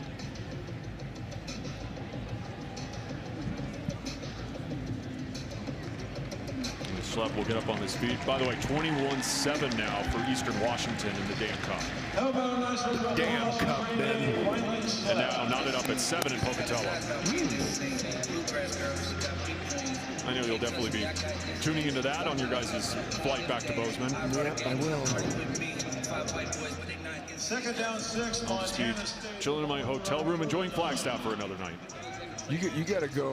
I mean, you got to. That place was good last night, man. It really was. So, great suggestion by you. Well, so it was Andy Thompson. He's at Stanford now. He was here forever. I actually called his wife, McCall Thompson. I said, "Hey, give me a couple good racks." She said, "Salsa Bravo." He was fantastic. You'll probably be back tonight, won't you? I'm leaning towards that. I'm not going to lie. Again, more numbers getting called here in the fourth quarter for Montana State.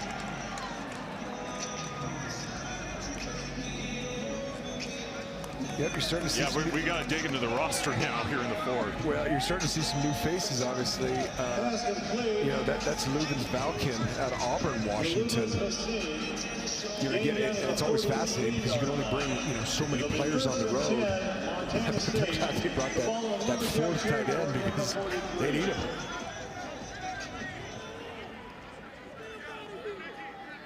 Yeah, really interested to see how that shakes out a week from now. against Idaho State. Jared White now getting a carry.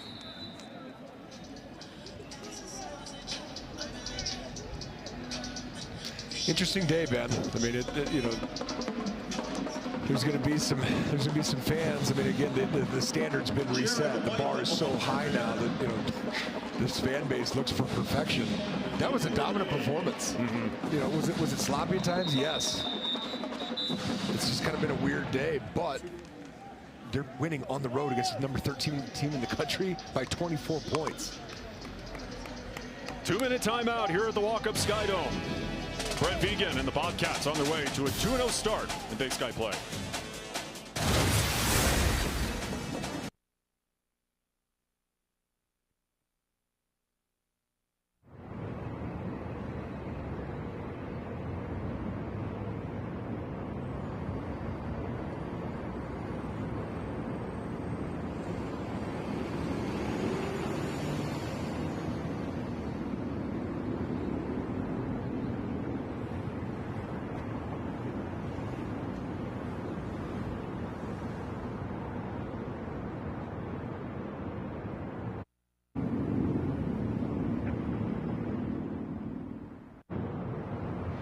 Well, shouldn't be a surprise to find out who's our Whitefish Credit Union player of the game. It's that dude right there, Justin Lamson. What a performance this afternoon against the number 13 team in the land. Great job by him. Great job by his front. Beautiful throw right there. Jabez Woods. Again, 13 of 19, 213, 3 total touchdowns. Fantastic game by the Syracuse/Stanford transfer now and forever. And Montana State Bobcat. It's been quite a journey for him. Of course, was also originally supposed to go to Bowling Green at one time. Colson Kuhn. Of course, today's player of the game sponsored by Whitefish Credit. Jaden Latula with the tackle. As we wind down this one here in Flagstaff. Because we talked about Northern Arizona and this kind of being a prove kind of game. For Montana State on the flip side, I mean, this is a statement made kind of performance. Put 1-5-0 on the clock, please. 1-5-0, and it'll start up and ready. Well, it's good to hear the clock operator still having issues too. Thank you. This thing started very special and it's ending special. Yeah, and you know, just again, NAU, who's in the playoffs last year, you know, Coach Wright came here, and that's what they want to be, a playoff team every year. This is a tough loss, and you got to go on the road to Davis next week, man. You lose 2 in a row. Next thing you start going, oh boy, are we out of the, we're out of the conference picture, but are we out of the playoff picture? I believe Brian Wright said earlier this week, you know, there's a foundation set here in Flagstaff. He's done a tremendous job, but they want to get to obviously that level of Montana State. But, you know, what's the quote? In order to be the man, you got to beat the man. Yeah, and again, it's a process, man. And what they have to do is they have to allow him the time to do so. You know, this cat thing didn't. Coach Ash is the winningest coach in the program. They fired him because it became complacent. It got stale, and it took a long time to rebuild it. And now they are one of the standards of FCS football. As Bobcats will continue to just run out the clock here in Flagstaff. Because where does Northern Arizona go from here? Because again, there's talent here in Flagstaff. There's no question about that. But where do they go from here to rebound from this? I mean, you know, we have something we haven't talked about. 97 players, Ben. 97 players from Arizona and California. They don't have to go far to recruit. They've always had talent. Now they got to coach them up, develop them, and give them time to do so, and hopefully build a good program again up here at 7,000 feet. As that will be the final play of this one. As I was going to say at the beginning of the show, for some reason, when you and I call a game in the dome, in any dome in the Big Sky, it ends up being a thriller. This is the first time that we've been doing this where it wasn't really a close one in an indoor facility. As Montana State wins it 34-10, and Taco Dowler with a big day as he joins Grace Lawrence. Yeah, Taco, you've had some pretty special games in this dome. What is it about the Sky Dome that makes you have such special nights? You know, I don't know. I just like this place. It's pretty cool. I remember my freshman year coming in here, took a video of the place. It was pretty cool, and it's cool to make some plays in here too, yeah. That punt return touchdown sparked your offense, sparked your team. Take me back through that play. Yeah, in the wideout room, Coach Mix is huge on being the spark. So every time the ball's in my hands, I want to be the spark. So I'm glad it felt a little bit like UC Davis last year. I like being the spark at punt returning. Jabez Woods, the country better start learning his name. What is it about him that's made him come onto the scene so well this year? I think it's just his personality. He's a beast. He's amazing. He works really hard, charismatic, and that shows when he plays football too. So he's a great guy. A top 15 win on the road. What does this one prove? Yeah, it proves we're here to play. I think that's it. We're gonna match up with who we get matched up against. So yeah, we're gonna compete. Well said. Congratulations. Taco Tuesday on Saturday. Guys. Yeah, simple but effective. No question about that. And I love how a couple days ago he said, I don't really think about that big catch in 2022. With all the respect to Taco Dowler, I don't necessarily buy that. Well, it helped continue the trajectory / change the trajectory of that season. I mean, that was one of the biggest plays of the year. Great shot of the team there singing the fight song. That man right there is proven to be a real dude. Outstanding performance. I mean, truly, again, they're going to look at the tape and clean up. They have to clean up a lot of stuff if they truly want to be one of the best teams, which they are, but you know, make another run at Nashville this year, not Frisco. What a great thing for the FCS too, by the way, moving it to Nashville. That's gonna be fun for two fan bases for sure. But no, hey, I think very highly of Coach Wright. He's gonna do a great job here. He's already proven that, you know, against some odds and some other factors that they can win here. They just got to, you know, probably look themselves in the mirror, regroup a little bit, and put together a great game plan to go to Davis and compete and hopefully win for them. A dominant performance by number 5, Montana State, a 34-10 lead. For those of you watching in the state of Montana, check local listings for your CBS station and switch to see Montana take on Idaho State in Pocatello. For everyone else, we'll join that game in progress, where right now Montana has a 10-7 lead over Idaho State out in the ICCU Dome. But for here in Flagstaff, that will do it. For Ty Gregorak, Grace Lawrence, and the rest of our always terrific Scripps Sports crew, I'm Ben Creighton saying so long from the walk-up Sky Dome, where number 5, Montana State, takes down number 13, Northern Arizona, 34-10. So long, everyone.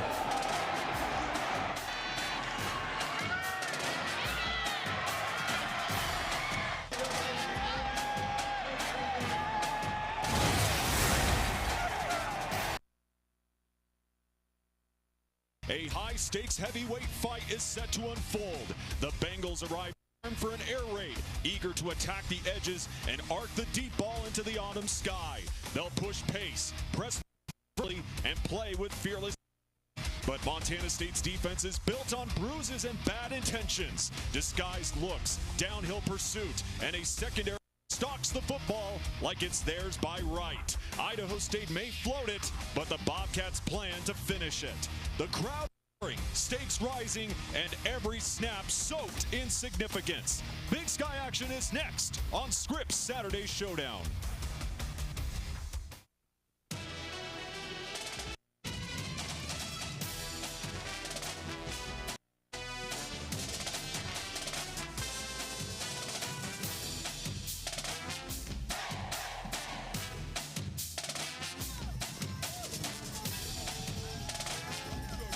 Well, you know the gray and wet weather in the wasn't going to keep the fans away as the Bobcat faithful are ready for a showdown between longtime Big Sky foes as a dangerous Idaho State squad invades the Gallatin Valley to square up against the number 5 team in the land in Montana State.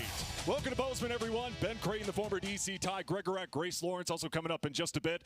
And Ty, I'm sure you remember the days in the Big Sky where teams would just throw it all over the yard.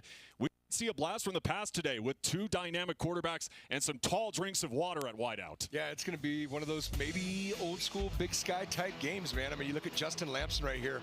Great throw last week to Jabez Woods, and Jabez has kind of come on the lately. I mean, he's kind of a big threat guy to them now.